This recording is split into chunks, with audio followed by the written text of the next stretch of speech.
ನೇರವಾಗಿ ವಾಕ್ಯ ಕೊಡಬಹುದು. ನನ್ನ ಒಡೆಯನು ರಕ್ಷಕನ ವಿಮೋಚಕನ ಅತಿ ಬೇಗನೆ ಬರಲಿರುವ ಮೊದಲಿಂಗನಾದಂತೆ ಯೇಸು ಕ್ರಿಸ್ತ ನಾಮದಲ್ಲಿ ಕೂಡಿ ಬಂದಿರುವ ಪ್ರತಿಯೊಬ್ಬರನ್ನು ಕೂಡ ಹೊಂದಿಸ್ತಾ ಇದ್ದೇನೆ. ದೇವರು ನಿಮ್ಮೆಲ್ಲರನ್ನ ಆಶೀರ್ವಾದ ಮಾಡಲಿ. ಈ ಸಮಯದಲ್ಲಿ ನಮ್ಮ ಬಲಗೈನ ಮೇಲೆ ಕೆತ್ತೋಣ. ಈ ವಾಕ್ಯವನ್ನು ಆಯ್ಕೆ ಮಾಡೋಣ. ಯೆಹೋವನು ಒಳ್ಳೆಯವನು, ಆತನ ಕೃಪೆಯು ಶಾಶ್ವತವಾಗಿರುವುದು. ಯೆಹೋವನು ಒಳ್ಳೆಯವನು, ಆತನ ಕೃಪೆಯು ಶಾಶ್ವತವಾಗಿರುವುದು. ಯೆಹೋವನು ಒಳ್ಳೆಯವನು, ಆತನ ಕೃಪೆಯು ಶಾಶ್ವತವಾಗಿರುವುದು. Amen, amen, amen. Hallelujah. Okay, ಈ ಸಮಯದಲ್ಲಿ ಓದುವಾರ ನಾವು ಧ್ಯಾನ ಮಾಡಿದಂಥ ವಾಕ್ಯ ಯಾವುದಾಗಿತ್ತು? ಯಾರಾದ್ರೂ ನೆನಪು ಮಾಡ್ತಾರೆ? ಯಾವ ವಿಷಯದ ಕುರಿತಾಗಿ ಪರಿಶುದ್ಧಾತ್ಮ ದೇವರು ನಮ್ಮ ಸಂಗಡ ಓದುವಾರ ಮಾತಾಡಿದ್ರು ಎಂಬುದಾಗಿ? ಹಲ್ಲೆಲೂಯಾ. ಓಕೆ, ಯಾರಾದರೂ ಮರಿಬಾರ್ದು ಅಂತ ಹೇಳ್ತೀವಿ ಎಷ್ಟು ಸಲ ವಾಕ್ಯ, ಆದ್ರೂ ಎಲ್ಲ ನೆನಪಿರುತ್ತೆ, ವಾಕ್ಯ ಮಾತ್ರ ಮರೆತು ಹೋಗಿರ್ತೀವಿ. ಹಲ್ಲೆಲೂಯಾ. ಏನು ಕೆಲಸ ಮಾಡಿದ್ವಿ ನೆನಪಿರುತ್ತೆ, ಏನು ಊಟ ಮಾಡಿದ್ವಿ ನೆನಪಿರುತ್ತೆ, ಯಾರನ್ನ ಮಾತಾಡಿಸಿದ್ವಿ ನೆನಪಿರುತ್ತೆ, ಯಾರು ಮಂದಿರಕ್ಕೆ ಬಂದಿರ್ತಾರೆ ಅದು ನೆನಪಿರುತ್ತೆ, ಏನು ಸಮಸ್ಯೆ ಹೇಳ್ಕೊಂಡು ಪ್ರಾರ್ಥನೆ ಮಾಡಿಸ್ಕೊಂಡ್ರೆ ಅದು ನೆನಪಿರುತ್ತೆ. ಆದರೆ ವಾಕ್ಯ ಮಾತ್ರ ಏನಿರಲ್ಲ, ನೆನಪಿರೋದಿಲ್ಲ. ಕಾರಣ ಏನು? ವಾಕ್ಯ ಅದಕ್ಕೆ ಅವಕಾಶ ನೀವು ಕೊಟ್ಟಿರಲ್ಲ. ಹಲ್ಲೆಲೂಯಾ. ಹೊಳೆಯಲ್ಲಿ ಹುಣಸೆ ಹಣ್ಣು ತೊಳೆದು ಉಪಾದಿಯಲ್ಲಿ ಹೆಂಗೆ ವ್ಯರ್ಥವಾದಂಥ ಸ್ಥಿತಿ ಇರುತ್ತೋ ಅದೇ ರೀತಿಯಲ್ಲಿ ವಾಕ್ಯ ಸಮೇತ ನಿಮಗೆ ಆ ರೀತಿಯಾದಂಥ ಸ್ಥಿತಿಯನ್ನು ತಂದು ಕೊಡುತ್ತಂತೇಳಿ ನಾನು ಭಾವಿಸ್ತೀನಿ. ಯಾಕಂದರೆ ನೀವು ಅದನ್ನು ಗ್ರಹಿಸಿಕೊಳ್ತಾ ಇಲ್ಲ, ತಿಳಿದುಕೊಳ್ತಾ ಇಲ್ಲ. ಕೇಳಿದಾಗ ಅದರಿಂದ ನೀವು ಏನಂತ ಹೇಳ್ತೀವಿ, ಯಾವ ವಿಷಯವನ್ನು ಸಂಗತಿಯನ್ನು ಹೇಳಿದ್ದಾರೆ ಎಂಬುದಾಗಿ ನೀವು ತಿಳಿಸ್ತಾ ಇಲ್ಲ. ಹಲ್ಲೆಲೂಯಾ.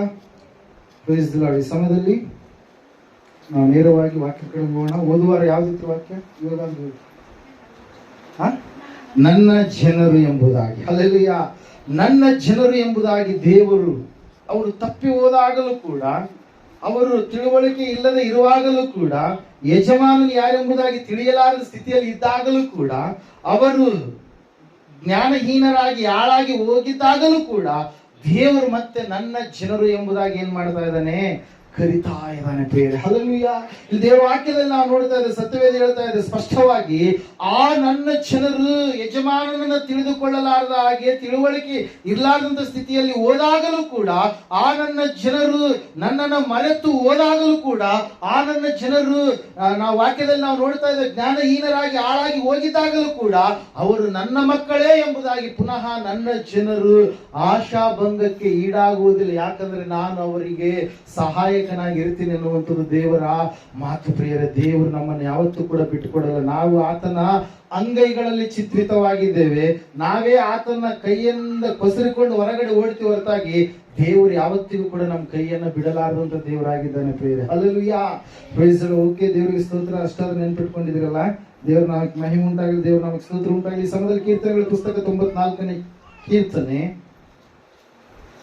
8ರಿಂದ 11 ವಚನಗಳನ್ನ ಓದ್ತೀನಿ, ಕೇಳಿದ್ರು ದಯವಿಟ್ಟು. ಪಶು ಪ್ರಾಯರಾದ ಪ್ರಜೆಗಳಿರ ಲಕ್ಷಿಸಿರಿ, ಹುಚ್ಚರೇ ನಿಮಗೆ ಬುದ್ಧಿ ಬರುವುದು ಯಾವಾಗ? ಕಿವಿ ಮಾಡದವನು ಕೇಳನು, ಕಣ್ಣು ಕೊಟ್ಟವನು ನೋಡನು. ಜನಾಂಗಗಳನ್ನ ಶಿಕ್ಷಿಸುವವನು, ಮನುಷ್ಯರಿಗೆ ಬುದ್ಧಿ ಕಲಿಸುವವನು ಗದರಿಸನು. ಮನುಷ್ಯನ ಯೋಚನೆಗಳು ಉಸಿರೇ ಎಂದು ಯೆಹೋವನು ತಿಳುಕೊಳ್ಳುತ್ತಾನೆ ಎಂಬುದಾಗಿ. ಹಲ್ಲೆಲೂಯಾ. ಇವತ್ತು ದಿವಸದ ಧ್ಯಾನದ ಅಂಶ ಬುದ್ಧಿ ಎನ್ನುವಂತ ಸಂಗತಿ. ಪ್ರಿಯರೇ, ಹಲ್ಲೆಲೂಯಾ. ನಿಮ್ಮ ಬುದ್ಧಿಗೆ ಬುದ್ಧಿ ಕಲಿಸ್ರಿ ಎನ್ನುವಂತ ಸಂಗತಿ. ಬುದ್ಧಿ ಇದೆ, ಆದ್ರೆ ಆ ಬುದ್ಧಿ ಹೆಂಗಿದೆ ಅಂತ ಹೇಳಿ ಇವತ್ತು ದೇವರು ನಮ್ಮ ಸಂಗಡ ಮಾತಾಡ್ಲಿಕ್ಕಿದ್ದಾನೆ. ಸತ್ಯವೇದದಲ್ಲಿ ನಾವು ನೋಡುವಾಗ ಅನೇಕ ರೀತಿಯಾಗಿರ್ತಕ್ಕಂಥ ಬುದ್ಧಿಗಳನ್ನ ನಾವು ನೋಡ್ತಾ ಇದ್ದೇವೆ. ಕೆಲವೊಬ್ಬರು ಬುದ್ಧಿ ದ್ರೋಹದ ಬುದ್ಧಿಯಾಗಿ ಇರುತ್ತೆ, ಇನ್ನು ಕೆಲವೊಬ್ಬರು ಬುದ್ಧಿ ಮೂರ್ಖ ಬುದ್ಧಿಯಾಗಿರುತ್ತೆ, ಇನ್ನು ಕೆಲವೊಬ್ಬರು ಬುದ್ಧಿ ವಕ್ರ ಬುದ್ಧಿಯಾಗಿರುತ್ತೆ, ಇನ್ನು ಕೆಲವೊಬ್ಬರು ಬುದ್ಧಿ ಕೆಟ್ಟು ಹೋದಂತ ಬುದ್ಧಿ ಕೆಟ್ಟು ಅಂತ ಹೇಳ್ತಾರೆ, ಬುದ್ಧಿ ಕೆಟ್ಟು ಹೋದಂತ ಸ್ಥಿತಿಯಲ್ಲಿ ಇರುತ್ತೆ. ಇನ್ನು ಕೆಲವರು ಬುದ್ಧಿ ಮಂದ ಬುದ್ಧಿಯಾಗಿರುತ್ತೆ, ಇನ್ನು ಕೆಲವರು ಬುದ್ಧಿ ಸ್ವಬುದ್ಧಿಯಾಗಿರುತ್ತೆ, ಇನ್ನು ಕೆಲವರ ಬುದ್ಧಿ ಗ್ರಹಿಸುವ ಬುದ್ಧಿಯಾಗಿ, ಸುಬುದ್ಧಿಯಾಗಿ, ಮತ್ತೆ ತಪ್ಪಿ ಹೋದಂತ ಬುದ್ಧಿಯಾಗಿ, ದುರ್ಬುದ್ಧಿಯಾಗಿ ಇರುತ್ತೆ. ಪ್ರಿಯರೇ, ಹಲ್ಲೆಲೂಯಾ. ಒಬ್ಬೊಬ್ಬರಲ್ಲಿ ಒಂದೊಂದು ರೀತಿಯಾಗಿರ್ತಕ್ಕಂಥ ಬುದ್ಧಿಯ ಲಕ್ಷಣಗಳನ್ನ ನಾವು ನೋಡುವವರಾಗಿರ್ತೀವಿ. ಪ್ರಿಯರೇ, ಸತ್ಯವೇದ ಹೇಳ್ತಾ ಇದೆ ಸ್ಪಷ್ಟವಾಗಿ, ಹೇಳ್ತಾ ಇದೆ ಸತ್ಯವೇದ ಸ್ಪಷ್ಟವಾಗಿ. ಏನಂತ ಹೇಳಂತಂದ್ರೆ ಬುದ್ಧಿ ಕೆಟ್ಟು ಎಂಬುದಾಗಿ. ಏನಂತ ಹೇಳ್ತಾ ಇದೆ ವಾಕ್ಯ? ಬುದ್ಧಿ ಕೆಟ್ಟು. ಹಲ್ಲೆಲೂಯಾ.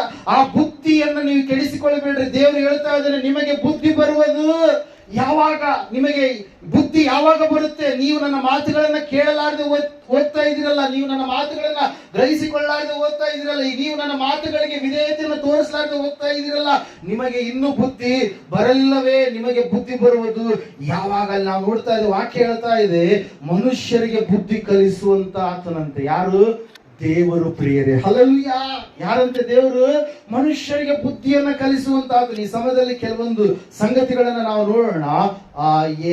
ಯಾವ ರೀತಿಯಾಗಿ ಮನುಷ್ಯರು ಬುದ್ಧಿಹೀನ ಕಾರ್ಯಗಳನ್ನ ಮಾಡಿ ಫಜೀತಿಗೆ ಸಿಲುಕಿಕೊಂಡ್ರು, ಯಾವ ರೀತಿಯಾಗಿ ಬುದ್ಧಿಯುಳ್ಳ ಕಾರ್ಯಗಳನ್ನ ಮಾಡಿ ಅವರು ಮೆಚ್ಚುಗೆಯನ್ನು ಪಡೆದುಕೊಂಡ್ರು ಎನ್ನುವಂತ ಕೆಲವೊಬ್ಬರು ಸಂಗತಿಗಳನ್ನ ನಾವು ನೋಡಿ ಸತ್ಯವೇದದ ಈ ಒಂದು ಸಂದೇಶವನ್ನು ಮುಗಿಸೋಣ. ಮೊಟ್ಟ ಮೊದಲನೇದಾಗಿ ಈ ಸಮಯದಲ್ಲಿ ನಿಮ್ಮ ಸತ್ಯವೇದ ಪುಸ್ತಕದಲ್ಲಿ ಮೊದಲನೇ ಸಮುವೇಲನ ಪುಸ್ತಕ 13ನೇ ಅಧ್ಯಾಯ 13ನೇ ವಚನ, ದಯವಿಟ್ಟು ಯಾರಾದ್ರೂ ಓದ್ತೀರಾ? ಮೊದಲನೇ ಸಮುವೇಲನು 13:13. ಇಲ್ಲಿ ಒಂದು ರೀತಿಯ ಬುದ್ಧಿಯನ್ನ ನಾವು ನೋಡ್ತಾ ಇದ್ದೇವೆ. ಇಂಥ ಹುಚ್ಚತನವನ್ನು ಮಾಡಬೇಡ. 13:13 ಓದ್ತಾ ಇದ್ದೀರಾ? ಆಗ ಸಮುವೇಲನು, ನೀನು ಬುದ್ಧಿಹೀನ ಕಾರ್ಯವನ್ನ ಮಾಡಿದೆ, ನೀನು ನಿನ್ನ ದೇವರಾದ ಯೆಹೋವನ ಆಜ್ಞೆಯನ್ನ ಕೈಕೊಂಡಿದ್ದರೆ ಆತನು ನಿನ್ನ ರಾಜ್ಯವನ್ನ ಇಸ್ರಾಯೇಲರಲ್ಲಿ ಶಾಶ್ವತವಾಗಿ ಸ್ಥಿರಪಡಿಸುತ್ತಿದ್ದನು. ಹಲ್ಲೆಲೂಯಾ. ನಾವು ನೋಡ್ತಾ ಇದ್ದೇವೆ ಬುದ್ಧಿಹೀನತೆ. ಯಾವ ಬುದ್ಧಿ ಇರೋದು? ಹೀನವಾದಂತ ಬುದ್ಧಿ. ಬುದ್ಧಿಹೀನತೆಯ ಒಂದು ಬುದ್ಧಿ ನಾವು ನೋಡ್ತಾ ಇದ್ದೇವೆ. ಇಲ್ಲಿ ಒಬ್ಬ ವ್ಯಕ್ತಿಯ ಕುರಿತಾಗಿ ಸಮುವೇಲ ಪ್ರವಾದಿಗಳು ಹೇಳ್ತಾ ಇದ್ದಾರೆ, ನೀನು ಎಂತಹ ಕಾರ್ಯವನ್ನ ಮಾಡಿದಂತಂದ್ರೆ ಬುದ್ಧಿಹೀನ ಕಾರ್ಯವನ್ನ, ಬುದ್ಧಿಯುಳ್ಳ ಕಾರ್ಯವಲ್ಲ. ಎಂತ ಕಾರ್ಯವಾಗಿತ್ತಂತೆ? ಬುದ್ಧಿಹೀನ ಕಾರ್ಯ.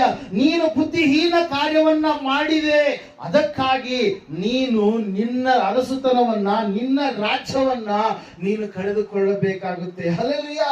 Praise god. ಆತನು ಮಾಡಿದಂತ ಬುದ್ಧಿಹೀನ ಕಾರ್ಯವಾದ್ರೆ ಏನೆಂಬುದಾಗಿ ನಾವು ನೋಡಿದಾಗ ಅಲ್ಲೇ ನಮಗೆ ಉತ್ತರ ಸಿಗ್ತಾ ಇದೆ. ಏನಂತ ಹೇಳಿ, ನೀನು ನಿನ್ನ ದೇವರಾದ ಯೆಹೋವನ ಆಜ್ಞೆಯನ್ನ ಕೈಕೊಳ್ಳಲಿಲ್ಲ. ದೇವರು ನಿನಗೆ ಕೆಲವೊಂದು ಆಜ್ಞೆಗಳನ್ನು ಕೊಟ್ಟಿದ್ದಾರೆ. ದೇವರು ಆಜ್ಞೆಯನ್ನ ಕೈಕೊಂಡು ನಡೆಯುವಂತವರನ್ನ ಇಷ್ಟಪಡುವಂತ ದೇವರಾಗಿದ್ದಾರೆ. ಹಲ್ಲೆಲೂಯಾ. Praise God. ದೇವರ ಮಾತಿಗೆ ವಿಧೇಯತೆಯನ್ನು ತೋರಿಸುವಂತವರನ್ನ ದೇವರು ಯಾವಾಗಲೂ ಕೂಡ ಏನ್ ಮಾಡ್ತಾರಂತೆ? ಇಷ್ಟಪಡ್ತಾರೆ. ಪ್ರಿಯರು, ಇಲ್ಲಿ ನಾವು ನೋಡ್ತಾ ಇದ್ದೇವೆ, ಒಬ್ಬ ವ್ಯಕ್ತಿಯನ್ನ ದೇವರು ಅರಸನನ್ನಾಗಿ ನೇಮಿಸಿದಾಗ, ಅಂತಹ ವ್ಯಕ್ತಿಗೆ ದೇವರು ಕೆಲವು ಆಜ್ಞೆಗಳನ್ನ ಕೊಟ್ಟಾಗ ಆತನು ಆ ಆಜ್ಞೆಗಳನ್ನ ಮೀರಿ ನಡೀತಾ ಇದ್ದಾನೆ. ಹಲ್ಲೆಲೂಯಾ. ಆಜ್ಞೆಗಳನ್ನ ಮೀರಿ ನಡೆದು ಒಂದು ಕಾರ್ಯವನ್ನ ಮಾಡ್ತಾ ಇದ್ದಾನೆ. ಆ ಕಾರ್ಯ ಏನಂತಂದ್ರೆ, ಆತನು ದೈವ ಸೇವಕನಾಗಿರುವಂತ ಸಮುವೇಲ ಪ್ರವಾದಿ ಮಾಡುವಂತ ಕೆಲಸವನ್ನ ಈತನು ಮಾಡಿದ ಕಾರಣಕ್ಕಾಗಿ ಅಲ್ಲಿ ಏನಾಗ್ತಾ ಇದ್ದಾರೆ? ಆತನ ಒಂದು ಉದ್ಯೋಗಕ್ಕೆ, ಆತನ ಒಂದು ಅರಸತನಕ್ಕೆ ಏನ್ ಬರ್ತಾ ಇದೆ? ಕೊಡಲಿಯ ಪೆಟ್ಟು ಬೀಳ್ತಾ ಇದೆ. ಪ್ರಿಯರೇ, ದೇವರ ವಾಕ್ಯ ಹೇಳ್ತಾ, ಸತ್ಯವೇದ ಹೇಳ್ತಾ ಇದೆ, ಇಷ್ಟು ದಿವಸಗಳವರೆಗೆ ದೇವರಿಂದ ಅನೇಕ ಆಜ್ಞೆಗಳು ನಿನಗೆ ಬಂದಿದ್ದಾವೆ. ಯಾವ ರೀತಿಯಾಗಿ ನೀನು ನಡೆದುಕೊಳ್ಬೇಕು, ಯಾವ ರೀತಿಯಾಗಿ ಜೀವಿಸಬೇಕು, ನಿನ್ನ ಜೀವಿತ, ಕ್ರಿಸ್ತನನ್ನು ನಂಬಿದಂತವರ ಮಕ್ಕಳ ಜೀವಿತ ಯಾವ ರೀತಿಯಾಗಿ ಇರ್ಬೇಕಂತೇಳಿ ದೇವರು ಅನೇಕ ಸಾರಿ ಬೋಧಿಸಿದಾಗಲೂ ಕೂಡ ಅನೇಕರು ಏನ್ ಮಾಡ್ತಾರಂತೆ? ಮತ್ತೆ ಆ ಆಜ್ಞೆಗಳನ್ನ ಧಿಕ್ಕಾರ ಮಾಡ್ತಾರೆ. ಹಲ್ಲೆಲೂಯಾ. ದೇವರ ವಾಕ್ಯ ಹೇಳ್ತಾ ಇದೆ, ಈ ಸಮಯದಲ್ಲಿ ಪ್ರಿಯರೇ, ಬುದ್ಧಿಹೀನ ಕಾರ್ಯವನ್ನ ನೀನು ಮಾಡಿದೆ. ಎಂತಹ ಕಾರ್ಯ ಅಂತದು? ಬುದ್ಧಿಹೀನ ಕಾರ್ಯ. ಎಂತಹ ಕಾರ್ಯ ರೀ? ಬುದ್ಧಿಹೀನ ಕಾರ್ಯ. ಬುದ್ಧಿಹೀನ ಕಾರ್ಯ ಮಾಡಿದ ಕಾರಣಕ್ಕಾಗಿ 13ನೇ ಅಧ್ಯಾಯ 1ನೇ ವಚನ ನೀವು ಓದಿದ್ದೆ ಆದ್ರೆ, ಸೌಲನು ಅರಸನಾದಾಗ 30 ವರ್ಷದವನಾಗಿದ್ದನು. ಅವನು ಇಸ್ರಾಯೇಲರನ್ನ 2 ವರ್ಷ ಆಳಿದ ನಂತರ ಅವರಿಂದ ಎಷ್ಟು ವರ್ಷ? 2 ವರ್ಷಗಳ ಕಾಲ ಬಹಳ ಭಕ್ತಿವಂತನಾಗಿದ್ದಾನೆ. 2 ವರ್ಷಗಳ ಕಾಲ ದೇವರಿಗೆ ಮೆಚ್ಚುಗೆಯಾದ ರೀತಿಯಲ್ಲಿ ಜೀವಿಸ್ತಾ ಇದ್ದಾನೆ. 2 ವರ್ಷಗಳ ಕಾಲ ಚಾಚು ತಪ್ಪದೆ ದೇವರ ಮಾರ್ಗದಲ್ಲಿ ನಡೀತಾ ಇದ್ದಾನೆ. 2 ವರ್ಷಗಳ ಆದ ಮೇಲೆ ಬುದ್ಧಿಹೀನ ಕಾರ್ಯವನ್ನ ಮಾಡ್ತಾ ಇದ್ದಾನೆ. ಪ್ರಿಯರೇ, ಹಲ್ಲೆಲೂಯಾ.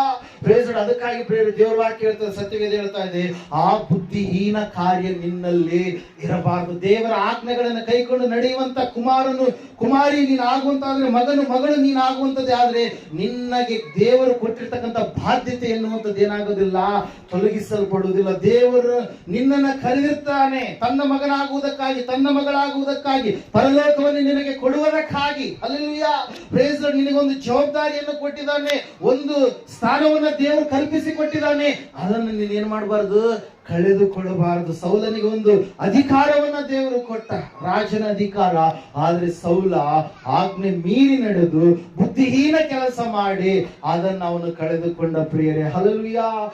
ಇವತ್ತಿನ ದಿವಸ ಸಭೆಯಲ್ಲಿ ಅನೇಕ ಕಡೆ ನಾವು ನೋಡ್ತಾ ಇರ್ತೇವೆ, ಸಭೆ ಏನಾಗಿದೆ, ಬುದ್ಧಿಹೀನ ಕಾರ್ಯಗಳನ್ನ ಮಾಡ್ತಾ ಇದೆ. ಕಾರಣ ಏನಂತಂದ್ರೆ ಆಜ್ಞೆಗಳನ್ನು ಧಿಕ್ಕಾರ ಮಾಡ್ತಾ ಇದೆ, ದೇವರ ಮಾತುಗಳನ್ನ ಕೇಳ್ತಾ ಇಲ್ಲ. ಪ್ರತಿಯೊಂದು ವಿಷಯದಲ್ಲಿ ದೇವರಿಗೆ ವಿರುದ್ಧವಾದಂತ ಕಾರ್ಯಗಳನ್ನ ಮಾಡಿದ ಕಾರಣಕ್ಕಾಗಿ ಸ್ಥಾನ ತಪ್ಪಿ ಹೋಗ್ತಾ ಇದ್ದಾರೆ. ತಮಗೆ ದೇವರು ಕೊಟ್ಟಿರ್ತಕ್ಕಂಥ ಮಾನ್ಯತೆಯನ್ನ ಅವರು ಧಿಕ್ಕಾರ ಮಾಡ್ತಾ ಇದ್ದಾರೆ. ಹಲ್ಲೆಲೂಯಾ. ಸಭೆಯಲ್ಲಿರುವಾಗ ಬಹಳ ಭಕ್ತಿವಂತರ ರೀತಿಯಲ್ಲಿ ಕಾಣಿಸಿಕೊಳ್ಳುವಂತವರು ಸಭೆಯಿಂದ ಕಾಲ್ಕಿತ್ತು ಹೊರಗಡೆ ಹೋದ್ರೆ ಅವರ ಜೀವಿತನೇ ಬೇರೆಯಾಗಿರುತ್ತೆ. ಹಲ್ಲೆಲೂಯಾ. Praise Lord. ದೇವರು ಅದನ್ನು ಯಾವತ್ತಿಗೂ ಕೂಡ ಮೆಚ್ಚುವುದಿಲ್ಲ. ಹಲ್ಲೆಲೂಯಾ. ನೀನು ನಾನು ಆರಾಧನೆ ಮಾಡುವಂತ ದೇವರು, ಸೃಷ್ಟಿಕರ್ತನಾದ ದೇವರು, ನಾನು ನೀನು ಆರಾಧನೆ ಮಾಡುವಂತ ದೇವರು, ಮುಂದೆ ಬರುವಂತ ದೇವರು, ಲೆಕ್ಕ ಕೇಳುವಂತ ದೇವರಾಗಿದ್ದಾನೆ. ಆತನಿಗೆ ನೀನು ಭಯಪಡುವಂತದ್ದು ಬಿಟ್ಟು ಸ್ವಲ್ಪ ಹೊತ್ತು ಇದ್ದು ನಾಶವಾಗುವಂತ ಮನುಷ್ಯರನ್ನು ನೋಡಿ ಕೆಲವೊಬ್ರು ಏನ್ ಮಾಡ್ತಾರೆ, ಭಯಪಡ್ತಾರೆ. ಪ್ರಿಯರೇ, ದೇವರಿಗೆ ಭಯಪಡುವಂತದ್ದು ಬಿಟ್ಟು, ಯಾವ ದೇವರತ ಸೃಷ್ಟಿಕರ್ತನಾದ ದೇವರು ಆತನೆಂಬುದಾಗಿ ಗ್ರಹಿಸಿಕೊಂಡು ನೀನು ದೇವರ ಮಗನು ದೇವರ ಮಗಳು ಆಗಿದ್ದೀಯ, ಆತನಿಗೆ ಭಯಪಡುವಂತದ್ದು ಬಿಟ್ಟು ಮನುಷ್ಯರನ್ನ ನೋಡಿ ಭಯಪಡ್ತಾರೆ, ಅಧಿಕಾರಿಗಳನ್ನ ನೋಡಿ ಭಯಪಡ್ತಾರೆ. ದೇವರಿಗೆ ನೀನು ತೋರಿಸುವಂತ ಭಕ್ತಿ ಯಾವತ್ತೂ ಕೂಡ ಏನಾಗಬಾರದು, ಕಡಿಮೆ ಆಗಬಾರದು. ಅದಕ್ಕಾಗಿ ನಾವು ನೋಡ್ತಾ ಇದ್ದೇವೆ, ಬುದ್ಧಿಹೀನತೆ ಒಂದು ವೇಳೆ ನಿನ್ನಲ್ಲಿದ್ರೆ ಇವತ್ತಿನ ದಿವಸ ಆ ಬುದ್ಧಿಹೀನತೆಯನ್ನ ನೀನು ತೆಗೆದುಕೊಳ್ಳಾದೆ ಇದ್ರೆ ಒಂದು ವೇಳೆ ನಿನ್ನ ಸ್ಥಾನಕ್ಕೆ ಕೂತು ಬರಬಹುದು ಪ್ರಿಯರೇ. ಅದಕ್ಕಾಗಿ ದೇವರ ವಾಕ್ಯ ಹೇಳ್ತಾ ಇದೆ, ಸತ್ಯವೇದ ಹೇಳ್ತಾ ಇದೆ, ನೀನು ಬುದ್ಧಿಹೀನ ಕಾರ್ಯವನ್ನ ಮಾಡಿದಿ. ಆ ಒಂದು ಸ್ಥಿತಿ ಏನ್ ಮಾಡುತ್ತಾರೆ, ತಾವು ಏನ್ ಮಾಡ್ತಾರೋ ಗೊತ್ತಿರಲಾರಂತ ಸ್ಥಿತಿಯ ಕಡೆಗೆ ಕರೆದುಕೊಂಡು ಹೋಗ್ಬಿಡುತ್ತೆ ಪ್ರಿಯರೇ. ಹಲ್ಲೆಲೂಯಾ. ಯಾಕಂದ್ರೆ ಆ ಒಂದು ಬುದ್ಧಿ ಏನಿಲ್ಲ ಆ ವ್ಯಕ್ತಿಯಲ್ಲಿ ಇಲ್ಲ. ಹಲ್ಲೆಲೂಯಾ. Praise Lord. ನಾವು ನೋಡ್ತಾ ಇದ್ದೇವೆ, ದೇವರ ವಾಕ್ಯ ಹೇಳ್ತಾ ಇದೆ, ಬುದ್ಧಿಹೀನ ಉಳ್ಳವರಾಗಿ ನೀವು ಇರಬಾರದು. ಎರಡನೇದಾಗಿ ನಾವು ಈ ಸಮಯದಲ್ಲಿ ನಾವು ನೋಡೋಣ, ಬುದ್ಧಿಹೀನತೆ ನಿನ್ನನ್ನ ಅಧಿಕಾರದಿಂದ ಕೆಳಗಡೆ ಇಳಿಸುತ್ತೆ, ನಾಶನದ ಕಡೆಗೆ ಕರೆದುಕೊಂಡು ಹೋಗುತ್ತೆ. ಎರಡನೇದಾಗಿ ಅದೇ ಮೊದಲನೇ ಸಮುವೇಲನ ಪುಸ್ತಕ 25ನೇ ಅಧ್ಯಾಯ 3ನೇ ವಚನ. ಇಲ್ಲಿ ಒಬ್ಬರ ಕುರಿತಾಗಿ ಸತ್ಯವೇದ ಹೇಳ್ತಾ ಇದೆ, ಓದ್ತೀರಾ? ಕ್ವಿಕ್ ಆಗಿ ಬೇಗ ಮುಗಿಸೋಣ. ಅವನ ಹೆಸರು ನಾಬಾಲನು, ಅವನ ಹೆಂಡತಿಯ ಹೆಸರು ಅಬಿಗೈಲ್, ಆಕೆಯು ಬಹು ಬುದ್ಧಿವಂತೆಯು ಸುಂದರಿಯೂ ಆಗಿದ್ದಳು. ಹಲ್ಲೆಲೂಯಾ. Praise Lord. ನಾವು ನೋಡ್ತಾ ಇದ್ದೇವೆ, ದೇವರ ವಾಕ್ಯ ಹೇಳ್ತಾ ಇದೆ, ಸತ್ಯವೇದ ಹೇಳ್ತಾ ಇದೆ ಸ್ಪಷ್ಟವಾಗಿ ಒಬ್ಬ ವ್ಯಕ್ತಿಯ ಕುರಿತಾಗಿ ಅಲ್ಲಿ ನಾವು ನೋಡ್ತಾ ಇದ್ದೇವೆ.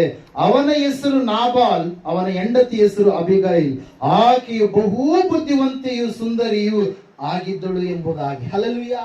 ನಾವು ನೋಡ್ತಾ ಇದ್ದೇವೆ ಪ್ರಿಯರೇ, ಸತ್ಯವೇದ ಹೇಳ್ತಾ ಇದೆ ಸ್ಪಷ್ಟವಾಗಿ ಆಕೆಯ ಕುರಿತಾಗಿ ದೇವರು ಬುದ್ಧಿವಂತೆ ಎಂಬುದಾಗಿ ಯಾಕೆ ಬರೆಸಿದನು ಎಂಬುದಾಗಿ ನಾವು ನೋಡುವಾಗ ಕಾಣುವಾಗ ಸತ್ಯವೇದದಲ್ಲಿ ಪ್ರಿಯರೇ, ಅಲ್ಲಿ ದಾವೀದನು ಅಡವಿಯಲ್ಲಿ ಇದ್ದಾನೆ, ದಾವೀದನ ಸಂಗಡ ಸೈನ್ಯ ಇದೆ, ದಾವೀದನು ಸೌಲನಿಂದ ದೂರವಾದಂತ ಸ್ಥಿತಿಯಲ್ಲಿದ್ದಾನೆ.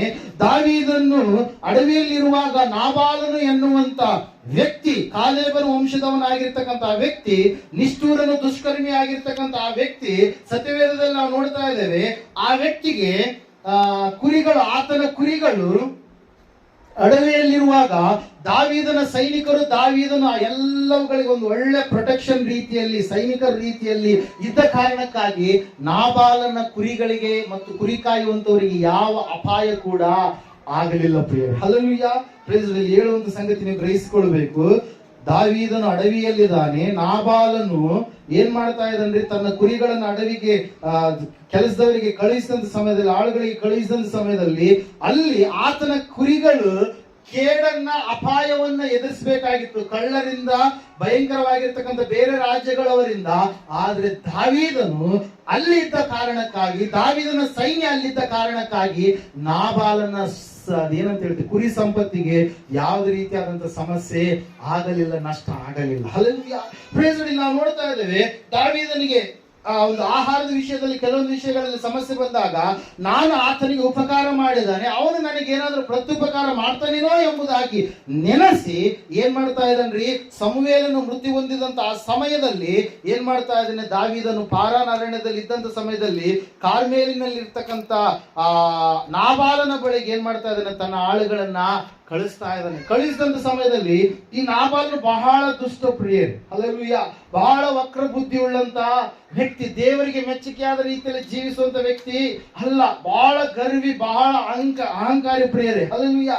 ದಾವೀದನು ಅಷ್ಟೆಲ್ಲ ಆತನಿಗೆ ಉಪಕಾರ ಮಾಡಿದಾಗಲೂ ಕೂಡ ದಾವೀದನು ಯಾರು ನನಗೆ ಗೊತ್ತೇ ಇಲ್ಲ, ಹಲ್ಲೆಲೂಯಾ.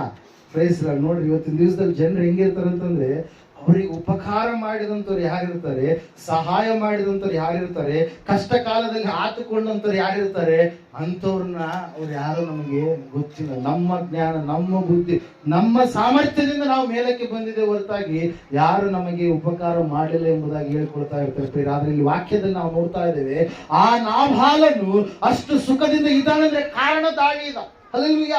Praise lord. ಆತನ ಸಂಪತ್ತು ಅಳಿದು ಹೋಗಲಾರದೆ ಇರುವುದಕ್ಕೆ ಕಾರಣ ದಾವೀದನು ಪ್ರಿಯರೇ, ಹಲ್ಲೆಲೂಯಾ.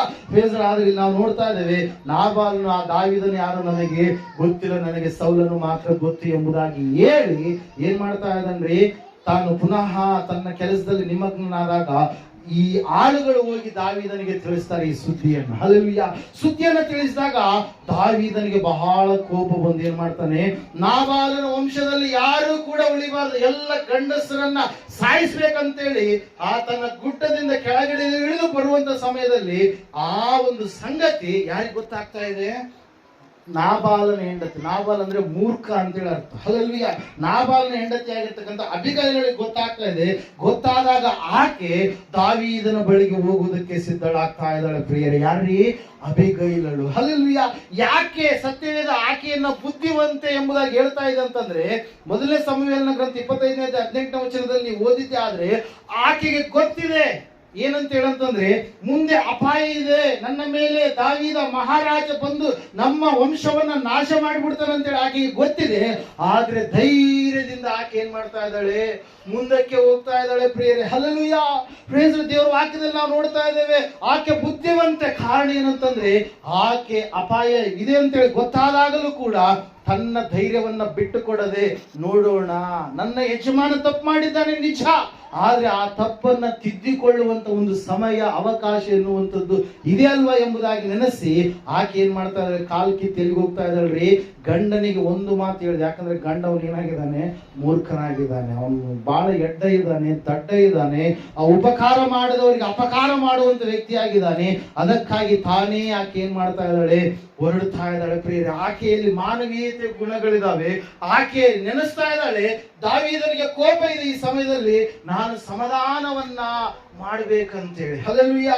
Praise Lord. ಆಕೆ ಕಾಲ್ ಕಿತ್ತಿ ಹೋಗುವಂತ ಸಮಯ ಪ್ರಿಯರೇ, 23-24 ವಚನದಲ್ಲಿ ಆಕೆಯಲ್ಲಿ ಇರ್ತಕ್ಕಂಥ ದಯಾಗುಣ, ಆಕೆಯಲ್ಲಿ ಇರ್ತಕ್ಕಂಥ ಮಾನವೀಯತೆ ಗುಣಗಳು ಏನ್ ಮಾಡ್ತಾ ಇದ್ದಾವೆ ನಮಗೆ ಗೋಚರವಾಗ್ತಾ ಇದ್ದಾವೆ ಪ್ರಿಯರೇ. ಆಮೇಲೆ 28-29 ವಚನದಲ್ಲಿ ನೀವು ಹೋದ್ರೆ, ಸಮಯ ಆಗ್ತದೆ ಅದಕ್ಕಾಗಿ ಸ್ಪೀಡ್ ಹೋಗ್ತಾ ಇದೀನಿ. 28-29 ವಚನದಲ್ಲಿ ನೀವು ನೋಡುವಾಗ ಅಲ್ಲಿ ವಾಕ್ಯ ಹೇಳ್ತಾ ಇದೆ ಏನಂತೇಳಿ, ಆಕೆ ಹೋಗಿ ದಾವೀದನ ಹತ್ರ ಏನ್ ಮಾಡಿದಂತೆ, ಕ್ಷಮಾಪಣೆಯನ್ನ ಕೇಳಿದಳು, ಹಲ್ಲೆಲೂಯಾ. Praise lord. ಈಕೆ ಬುದ್ಧಿವಂತೆ. ಕಾರಣ ಏನಂತಂದ್ರೆ, ನನ್ನ ಯಜಮಾನನಿಗೆ ಕೇಡಾಗುತ್ತೆ, ನನ್ನ ಯಜಮಾನನು ಸಾಯ್ಲಿಕ್ಕಿದ್ದಾನೆ, ನನ್ನ ಯಜಮಾನನು ಇವತ್ತಿನ ದಿವಸ ದಾವೀದನ ಕೈಯಿಂದ ಸತ್ತು ಹೋಗ್ಬಿಡ್ತಾನೆ, ಆದ್ರೆ ನನ್ನ ಮನೆಯ ದೀಪ ಆರಿ ಹೋಗಬಾರ್ದು, ಹಲ್ಲೆಲೂಯಾ. ನಾವು ನೋಡ್ತಾ ಇದ್ದೆ ಪ್ರಿಯರೇ, ದೇವರ ವಾಕ್ಯ ಹೇಳ್ತಾ ಇದೆ, ಸತ್ಯವೇದ ಹೇಳ್ತಾ ಇದೆ, ಆಕೆ ಬುದ್ಧಿವಂತೆ. ಕಾರಣ ಏನಂತಂದ್ರೆ, ಆಕೆ ತನ್ನ ಮನೆಯ ಕುರಿತಾಗಿ ಜವಾಬ್ದಾರಿ ಉಳ್ಳವಳಾಗಿದ್ದಾಳೆ, ಹಲ್ಲೆಲೂಯಾ. ಆಕೆ ಬುದ್ಧಿವಂತೆ. ಕಾರಣ ಏನಂತಂದ್ರೆ, ನನ್ನ ಯಜಮಾನನು ತಪ್ಪು ಮಾಡಿದಾನೆ, ಆ ತಪ್ಪಿಗೆ ಒಂದು ಅವಕಾಶ ಇದೆ, ಆ ತಪ್ಪನ್ನ ತಿದ್ದಿಕೊಳ್ಳೋದಕ್ಕೆ ಒಂದು ಅವಕಾಶ ಇದೆ ಎಂಬುದಾಗಿ ಯಾರ ಹತ್ರ ಆ ತಪ್ಪು ನಡೆದಿತ್ತು ಅವರ ಬಳಿಗೆ ಹೋಗಿ ಆಕೆ ಏನ್ ಮಾಡ್ತಾ ಇದ್ದಾಳೆ, ಕ್ಷಮಾಪಣೆಯನ್ನ ಕೇಳಿ ತನ್ನ ಗಂಡನನ್ನ ಹೆಂಗಾದ್ರೂ ಮಾಡಿ ಉಳಿಸಿಕೊಳ್ಬೇಕು ಅಂತೇಳಿ ತನ್ನ ಪ್ರಾಣವನ್ನ ಪಣಕ್ಕಿಟ್ಟು ಏನ್ ಮಾಡ್ತಾ ಇದ್ದಾಳೆ, ತೆರಳುತ್ತಾ ಇದ್ದಾಳೆ ಪ್ರಿಯರೇ, ಹಲ್ಲೆಲೂಯಾ. ಇವತ್ತಿನ ದಿವಸ ತಾಯಂದಿರಿದ್ದೀರಾ, ನಿಮ್ಮ ಯಜಮಾನನಿಗೆ ಗೌರವ ಕೊಡ್ತಾ ಇದ್ದೀರಾ, ಅಗೌರವದಿಂದ ಜೀವಿಸ್ತಾ ಇದ್ದೀರಾ, ಹಲ್ಲೆಲೂಯಾ. ಈಕೆಗೆ ಗೊತ್ತು ತನ್ನ ಯಜಮಾನ ಮೂರ್ಖನು ಎಂಬುದಾಗಿ, ಆದರೂ ಕೂಡ ಈಕೆ ಏನ್ ಮಾಡ್ತಾ ಇದ್ದಾಳೆ, ನನಗೆ ನನ್ನ ಮನೆಯ ದೀಪ ಇರಬೇಕು, ನನಗೆ ನೆರಳು ಇರಬೇಕು ಎಂಬುದಾಗಿ ನೆನೆಸಿ ಆಕೆ ಏನ್ ಮಾಡ್ತಾ ಇದ್ದಾಳೆ, ತೆರಳುತ್ತಾ ಇದ್ದಾಳೆ ಪ್ರಿಯರಲ್ಲಿ. ನಾವು ನೋಡ್ತಾ ಇದ್ದ ದೇವರು ವಾಕ್ಯ ಹೇಳ್ತಾ ಇದ್ದ 30-31 ವಚನದಲ್ಲಿ ಆಕೆ ನಂಬಿಗಸ್ತಳಾಗಿ ಇದ್ದು ಏನ್ ಮಾಡಿಲ್ಲ ಅಂತಂದ್ರೆ, ಕೇವಲ ತನ್ನ ಕುರಿತಾಗಿಲ್ಲ, ದಾವೀದನ ಕುರಿತಾಗಿ ಕೂಡ ಆಕೆ ಹೊಗಳ್ತಾ ಇದ್ದಾಳೆ ಪ್ರಿಯರೇ, ಹಲ್ಲೆಲೂಯಾ. ಪ್ರೇಸ್ 30-31 ವಚನ ನೋಡಿದ್ರೆ, ಈಗ ಬುದ್ಧಿವಂತರು ಯಾರಂತಂದ್ರೆ ತಮ್ಮ ಕುರಿತಾಗಿ ಮಾತ್ರ ಅಲ್ಲ, ಇತರರ ಕುರಿತಾಗಿ ನಾವೇನ್ ಮಾಡ್ಬೇಕು, ತಿಳಿದವರಾಗಿರಬೇಕು. ಹಲ್ಲೆಲೂಯಾ. Praise lord. ನಿನಗೆ ಆ ಕಷ್ಟ ಬಂದಾಗ ಇತರರಿಗೂ ಕೂಡ ಆ ಕಷ್ಟ ಬಂದಂತ ಸಮಯದಲ್ಲಿ ಅವರ ಪರಿಸ್ಥಿತಿ ಏನಾಗಿರುತ್ತೆ ಎಂಬುದಾಗಿ ನೀನು ತಿಳಿದುಕೊಂಡಂತ ವ್ಯಕ್ತಿ ಆಗಿರ್ಬೇಕು, ಮನಮರುಗುವಂತ ವ್ಯಕ್ತಿ ಆಗಿರ್ಬೇಕು. ಅದನ್ನ ಸಲ ನೋಡಿ ಯೇಸು ಸ್ವಾಮಿ ಏನಂತ ಹೇಳಿದರೆ, ಮೊದಲನೇದಾಗಿ ಏನ್ ಮಾಡ್ಬೇಕಂತೆ? ಮೊದಲನೇ ಆಜ್ಞೆ, ನಿನ್ನ ದೇವರನ್ನ ಪೂರ್ಣ ಹೃದಯದಿಂದಲೂ ಪೂರ್ಣ ಬುದ್ಧಿಯಿಂದಲೂ ನೀನೇನ್ ಮಾಡ್ಬೇಕು? ಪ್ರೀತಿಸಬೇಕು. ಎರಡನೇದಾಗಿ ಏನ್ ಹೇಳಿದ್ದಾರೆ? ನೀನು ಯಾವ ರೀತಿಯಾಗಿ ಪ್ರೀತಿಸ್ತೀಯೋ ನಿಮ್ಮ ನೆರೆಯವರನ್ನು ಕೂಡ ಅದೇ ರೀತಿಯಾಗಿ ನೀನೇನ್ ಮಾಡ್ಬೇಕು? ಪ್ರೀತಿಸಬೇಕು. ಹಲ್ಲೆಲೂಯಾ. ನಾವು ನೋಡ್ತಾ ಇದ್ದೇವೆ ಪ್ರಿಯರೇ, ಸತ್ಯವೇದ ಹೇಳ್ತಾ ಇದೆ, ಆ ತಾಯಿ ಹೋಗಿ ದಾವೀದನನ್ನು ಹೊಗಳ್ತಾ ಇದ್ದಾಳೆ, ದಾವೀದನ ಕುರಿತಾಗಿ ತಿಳಿದುಕೊಂಡಿದ್ದಾಳೆ, ಅದಕ್ಕಾಗಿ ಆಕೆ ಬುದ್ಧಿವಂತಳಾಗಿದ್ದಾಳೆ ಪ್ರಿಯರೇ. ಅಷ್ಟು ಮಾತ್ರವಲ್ಲದೆ ನಾವು ನೋಡ್ತಾ ಇದ್ದೇವೆ, ಆಕೆ ಹೋದಾಗ ದಾವೀದನ ಬಾಯಿಂದ ಮಾತು ಬರ್ತಾ ಇದೆ, ಏನಂತ ಹೇಳಿ, ನಾನಿವತ್ತು ರಕ್ತಾಪರಾಧ ಮಾಡಿ ಬಿಡ್ತಾ ಇದ್ದೆ, ಆದರೆ ದೇವರು ನನ್ಗೆ ಏನ್ ಮಾಡಿದ, ಅದನ್ನ ತಪ್ಪಿಸಿದ್ದಾನೆ ಅಂತೇಳಿ. ಹಲ್ಲೆಲೂಯಾ. ಆಕೆ ಏಕಾಂಗಿಯಾಗಿ ಹೋಗಲಿಲ್ಲ, ದೇವರ ಹಸ್ತ ಆಕೆಯನ್ನ ನಡೆಸ್ತಾ ಇತ್ತು ಪ್ರಿಯರೇ. ದೇವರ ವಾಕ್ಯ ಹೇಳ್ತದೆ, ಸತ್ಯವೇದ ಹೇಳ್ತದೆ ಸ್ಪಷ್ಟವಾಗಿ, ಏನಂತೇಳಿ ಅಂತಂದ್ರೆ, ಅಬಿಗೈಲಳನ್ನ ಸತ್ಯವೇದ ಬುದ್ಧಿವಂತೆ ಎಂಬುದಾಗಿ ಕಲಿತಾ ಇದೆ. ಕಾರಣ ಏನಂತಂದ್ರೆ, ಆಕೆ ಮಾಡಿರ್ತಕ್ಕಂತ ಆ ಕಾರ್ಯ ಪ್ರಿಯರೇ. ಹಲ್ಲೆಲೂಯಾ.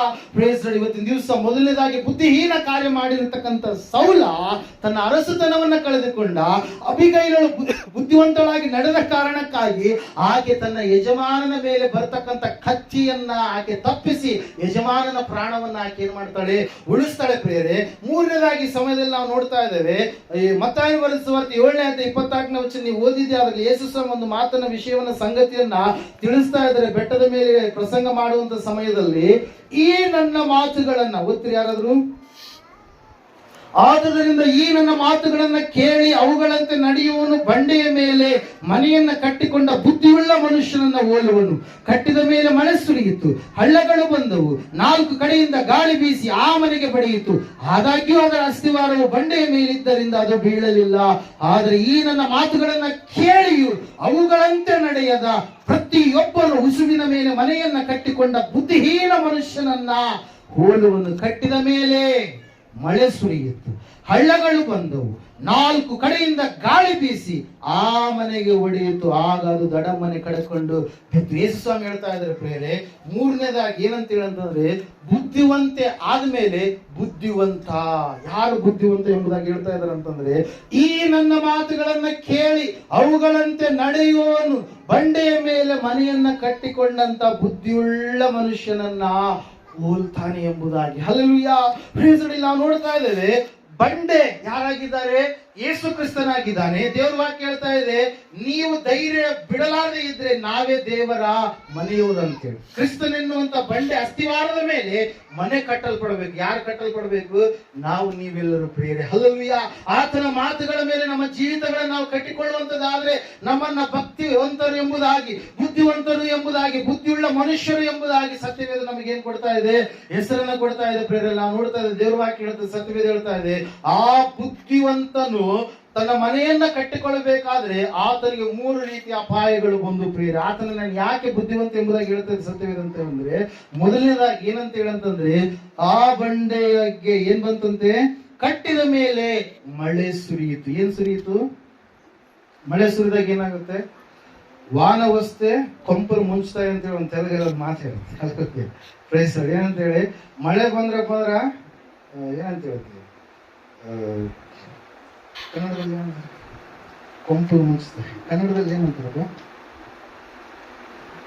ಕೊಂಪಲು ಮುಂಚ್ತಾಯಿ ಅನ್ನೋದಕ್ಕೆ ಕನ್ನಡದಾಗ ಏನಂತಾರೆ? ಓಕೆ. ಮಳೆ ಬಂದ್ರೆ ಊರುಗಳು ಹಾಳಾಗ್ತಾವಂತ. ಅದು ಒಂದು ಕೇಡು ಮಳೆ ಕುರಿತಾಗಿ ಅವ್ರ ಕುರಿತಾಗಿ ಇರುವಂಥದ್ದು. ಅಲ್ಲಿಯ ಪ್ರೈಸ್ ಲಾರ್ಡ್. ನಾವು ನೋಡ್ತಾ ಇದ್ದೇವೆ, ಸತ್ಯವೇದ ಹೇಳ್ತಾ ಇದೆ, ಮಳೆ ಬಂತಂತೆ. ಮೊದಲನೇದಾಗಿ ಏನ್ರಿ? ಮಳೆ. ಎಂತ ಮಳೆ ಇರೋದು? ದೊಡ್ಡದಾದಂತ ಮಳೆ. ಎಂತ ಮಳೆ? ದೊಡ್ಡದಾದಂತ ಮಳೆ. ಈ ಮಳೆ ಎನ್ನುವಂಥದ್ದು ಮುಳುಗಿಸುವುದಕ್ಕೆ ಇರುವಂತ ಒಂದು ಸಾಧನವಾಗಿ ನಾವು ನೋಡ್ತಾ ಇದ್ದೇವೆ. ಮೊದಲನೇದಾಗಿ ನೀವು ನೋಡಿ, ಯೆರೆಮೀಯನ ಪ್ರವಾದನೆ ಗ್ರಂಥ 9ನೇ ಅಧ್ಯಾಯ 8ನೇ ವಚನ, ನಿನ್ನ ಆತ್ಮೀಯ ಜೀವಿತವನ್ನ ಮುಳುಗಿಸುವುದಕ್ಕಾಗಿ ಕೆಲವರು ಇರ್ತಾರೆ, ಆದ್ರೆ ನಿನ್ನ ಬುದ್ಧಿಯನ್ನ ನೀನು ಬಿಟ್ಟುಕೊಡಬಾರದು. ನೀನು ಬುದ್ಧಿ ಉಳ್ಳಂತ ಮನುಷ್ಯನಾಗಿದ್ರೆ ನಿನ್ನ ಆತ್ಮೀಯ ಜೀವಿತವನ್ನ ಮುಳುಗಿಸುವಂತವರ ವಿಷಯವಾಗಿ ನೀನು ನಿನ್ನ ಒಂದು ಜೀವಿತವನ್ನ ಕ್ರಿಸ್ತನ ಎನ್ನುವಂತ ಬಂಡೆಯ ಮೇಲೆ ಕಟ್ಟಿಕೊಂಡಿದ್ದೆ ಆದ್ರೆ ಖಂಡಿತವಾಗಿ ನೀನು ಮುಳುಗು ಹೋಗೋದಿಲ್ಲ ಪ್ರಿಯರೇ. ನೀನು ಎದ್ದು ನಿಂತುಕೊಳ್ಳುವಂತ ವ್ಯಕ್ತಿಯಾಗಿ. ಯೆರೆಮೀಯ 9:8 ಒಂದ್ಸರಿ ಬೇಗನೆ ಓದ್ಬೇಕು. ಅವರ ನಾಲಿಗೆಯು ಕೊಲ್ಲುವ ಬಾಣವಾಗಿದೆ, ಅದು ಸುಳ್ಳನ್ನೇ ಆಡುತ್ತದೆ. ಒಬ್ಬನು ತನ್ನ ನೆರೆಯವನಿಗೆ ಬಾಯಿಂದ ಶುಭವಾಗಲಿ ಎಂದು ಹೇಳಿದರು, ತನ್ನ ಹೃದಯದಲ್ಲಿ ಅವನಿಗಾಗಿ ಹೊಂಚು ಹಾಕುತ್ತಾನೆ. ಎರೆಮೆಯನ ವಿಷಯವಾಗಿ ದೇವರು ಹೇಳ್ತಾ ಇದ್ದಾರೆ, ಮಾತಾಡ್ತಾ ಇದ್ದಾರೆ ಪ್ರೇರೆ. ಅಲ್ಲಿಯ ಅಷ್ಟು ಮಾತ್ರವಲ್ಲದೆ ನಾವು ನೋಡ್ತಾ ಇದ್ದೇವೆ 12ನೇ 6ನೇ ವಿಷಯ ಇಲ್ಲಿ ನಾವು ನೋಡ್ತಾ ಇದ್ದೇವೆ. 12ನೇ 6ನೇ ವಚನ ಓದ್ರಿ. ನಿನ್ನ ಸಹೋದರರು, ನಿನ್ನ ತಂದೆಯ ಮನೆಯವರು ನಿನಗೆ ದ್ರೋಹ ಮಾಡಿರುತ್ತಾರೆ, ಇವರೇ ನಿನ್ನ ಬೆನ್ನಟ್ಟುತ್ತಾ ಕೂಗಿರುತ್ತಾರೆ, ಒಳ್ಳೆ ಮಾತಾಡಿದರೂ ಇವರನ್ನ ನಂಬಬೇಡ. ಅಂತಹ ಒಂದು ಸ್ಥಿತಿಯ ಮಧ್ಯದಲ್ಲಿ ಸಿಲುಕಿಕೊಂಡಿದ್ದಾನೆ ಪ್ರಿಯರೇ. ಯಾರೀ? ಯೆರೆಮೀಯ ಪ್ರಿಯರೇ. ಹಲ್ಲೆಲೂಯಾ. ಒಳ್ಳೆ ಮಾತುಗಳನ್ನು ಮಾತಾಡ್ತಾರೆ, ಮುಂದೆ ಹಿಂದುಗಡೆ ಹೋದಾಗ ಭಯಂಕರವಾದ ರೀತಿಯಲ್ಲಿ ಅವರು ವಿಷಯವಾಗಿ ಮಾತಾಡಿಕೊಳ್ತಾ ಇದ್ದಾರೆ ಪ್ರಿಯರೇ. ಹಲ್ಲೆಲೂಯಾ. Praise Lord. ಪೌಲನು ಕೂಡ ಒಂದು ಸಾರಿ ಹೇಳ್ತಾ ಇದ್ದಾನೆ, ನೀವು 2ನೇ ಕೊರಿಂಥದವರಿಗೆ ಬರೆದ ಪತ್ರಿಕೆ 11ನೇ ಅಧ್ಯಾಯ 26ನೇ ವಚನದಲ್ಲಿ ನೋಡುವಂತದ್ದಾದ್ರೆ, ಕೆಲವು ಸಹೋದರರಿಂದ ಕಪಟವಾಗಿ ನಾನು ಕೂಡ ಏನಾದೆ, ಭಯಂಕರವಾದಂತ ಸ್ಥಿತಿಯ ಕಡೆಗೆ ಹೋದ್ರೆ ಕಪಟ ಸಹೋದರರು ನನ್ನ ಜೀವಿತವನ್ನು ಮುಳುಗಿಸ್ಬೇಕಂತ ಹೇಳಿ ಅಂದುಕೊಂಡಿದ್ರು ಎಂಬುದಾಗಿ. ಹಲ್ಲೆಲೂಯಾ. ಇಲ್ಲಿ ನಾವು ನೋಡ್ತಾ ಇದ್ದೇವೆ, ಸತ್ಯವೇದ ಸ್ಪಷ್ಟವಾಗಿ ನಮಗೆ ತಿಳಿಸ್ತಾ ಇದೆ. ಅಂತಹ ಮಳೆಗಳು, ಕೊಲ್ಲುವಂತ ಮಾತುಗಳನ್ನ ಮಾತಾಡುವಂತವರು, ನಿನ್ನ ಎದುರಿಗೆ ಇದ್ದು ನಿನ್ನ ಜೊತೆಗಾರರಾಗಿ ಇದ್ದು ನಿನ್ನನ್ನ ಬೇರೆ ರೀತಿಯಿಂದ ನೋಡುವಂಥವರು ಪ್ರಿಯರೇ. ಹಲ್ಲೆಲೂಯಾ. ನಿನ್ನ ಸಹೋದರರು ಎಂಬುದಾಗಿ ನಿನಗೇ ದ್ರೋಹ ಮಾಡಿರುತ್ತಾರೆ ಎಂಬುದಾಗಲ್ಲಿ ನೋಡ್ತಾ ಇದ್ದೇವೆ ಪ್ರಿಯರೇ. ಹಲ್ಲೆಲೂಯಾ. ಅದಕ್ಕಾಗಿ ಪ್ರಿಯರೇ, ಇಂತಹ ಮಳೆಯಿಂದ ನೀನು ರಕ್ಷಣೆಯನ್ನ ಹೊಂದಿಕೊಳ್ಬೇಕಲ್ಲ. ನಾವು ನೋಡ್ತಾ ಇದ್ದೇವೆ, ಯಾವಾಗ ನೀನು ರಕ್ಷಣೆ ಹೊಂದಿಕೊಳ್ಳೋದಕ್ಕೆ ಸಾಧ್ಯ ಆಗುತ್ತಂತಂದ್ರೆ, ಅರಣ್ಯಕಾಂಡ ಪುಸ್ತಕ 12ನೇ ಅಧ್ಯಾಯ 7ನೇ ವಚನ ನೀವು ನೋಡಿದ್ದೆ. ಅದರಲ್ಲಿ ದೇವರು ಸಾಕ್ಷಿ ಕೊಡ್ತಾ ಇದ್ದಾನೆ ಮೋಶೆಯ ವಿಷಯವಾಗಿ. ಮೋಶೆಯು ನನ್ನ ಮನೆಯಲ್ಲೆಲ್ಲ ನಂಬಿಗಸ್ತನು, ನನ್ನ ಸೇವಕನಾದ ಮೋಶೆ ಅಂಥವನಲ್ಲ, ಅವನು ನನ್ನ ಮನೆಯಲ್ಲೆಲ್ಲ ನಂಬಿಗಸ್ತನು, ಅವನ ಸಂಗಡ ನಾನು ಗೂಢವಾಗಿಲ್ಲ, ಪ್ರತ್ಯಕ್ಷದಲ್ಲಿ ಸ್ಪಷ್ಟವಾಗಿಯೇ ಮಾತಾಡ್ತೇನೆ ಎಂಬುದಾಗಿ. ಹಲ್ಲೆಲೂಯಾ. ಇಲ್ಲಿ ದೇವರ ವಾಕ್ಯದಲ್ಲಿ ನಾವು ನೋಡ್ತಾ ಇದ್ದೇವೆ, ಸತ್ಯವೇದ ಹೇಳ್ತಾ ಇದೆ, ಇಂತಹ ಮಳೆಗಳು ನಿನ್ನ ಆತ್ಮಿಕ ಜೀವಿತವನ್ನು ಮುಳುಗಿಸಬಹುದು. ಕೆಲವರು ಮಾತಾಡ್ತಾ ಇರಬಹುದು, ನಿನ್ನ ಭಕ್ತಿಯ ಜೀವಿತದ ಕುರಿತಾಗಿ ನೀನು ಕೆಳಮಟ್ಟಕ್ಕೆ ಇಳಿದು ಹೋಗ್ಬೇಕಂತೇಳಿ, ಯೇಸು ಸ್ವಾಮಿ ಕುರಿತಾಗಿ ಹಂಗ ಹಿಂಗ ಅದು ಇದು ಅಂತೇಳಿ ನಿನಗೆ ಹೇಳಿದಾಗ ಅವರ ಮಾತುಗಳನ್ನ ಕೇಳಿ ನೀನು ಒಂದು ವೇಳೆ ಬಿದ್ದು ಹೋದಂತ ಸ್ಥಿತಿಗೆ ಹೋದ್ರೆ ನೀನ್ ಏನಾಗ್ತೀಯಾ? ಉಸಿಗಿನ ಮೇಲೆ ಮನೆಯನ್ನ ಕಟ್ಟಿಕೊಂಡಂತ ವ್ಯಕ್ತಿಯಾಗಿರ್ತೀಯ. ಹಲ್ಲೆಲೂಯಾ. ಪ್ರೈಸ್. ಅದಕ್ಕಾಗಿ ದೇವರು ಸ್ಪಷ್ಟವಾಗಿ ಹೇಳಿದ್ರು, ಯಾಕಂದ್ರೆ ದೇವರಿಗೆ ಎಲ್ಲ ಗೊತ್ತು. ಯಾಕಂದ್ರೆ ಆತನು ಸರ್ವಜ್ಞಾನಿಯಾದಂತ ದೇವರಾಗಿದ್ದಾನೆ. ಹಿಂದೆ ಮುಂದೆ ಮತ್ತೆ ಈಗ ಎಲ್ಲವೂ ಕೂಡ ಆತನಿಗೆ ಏನಾಗಿದೆ ರೀ? ಗೋಚರವಾಗಿದೆ ಪ್ರಿಯರೇ. ಅದಕ್ಕಾಗಿ ನಾವು ನೋಡ್ತಾ ಇದ್ದೇವೆ, ಮೊದಲನೇದಾಗಿ ಮಳೆ ಕೆಡಿಸ್ಬೇಕಂತ ಬಂತು. ಎರಡನೇದಾಗಿ ನಿನ್ನ ಭಕ್ತಿಯ ಜೀವಿತವನ್ನು ಹಾಳು ಮಾಡುವಂತವ್ರು ಯಾರ್ರೀ? ಭಕ್ತಿಹೀನರು. ಹಳ್ಳಗಳು ಅಂದ್ರೆ ಯಾವುದಕ್ಕೆ ಸಾದೃಶ್ಯ? ಭಕ್ತಿಹೀನರು. ಏಷ್ಯನ್ ಪ್ರವಾದನ ಗ್ರಂಥ 57ನೇ ಅಧ್ಯಾಯ 20ನೇ ವಚನ ನೀವು ಓದಿದ್ದೆ. ಆದ್ರೆ ಸತ್ಯವೇದ ಈ ರೀತಿಯಾಗಿ ಹೇಳುತ್ತೆ,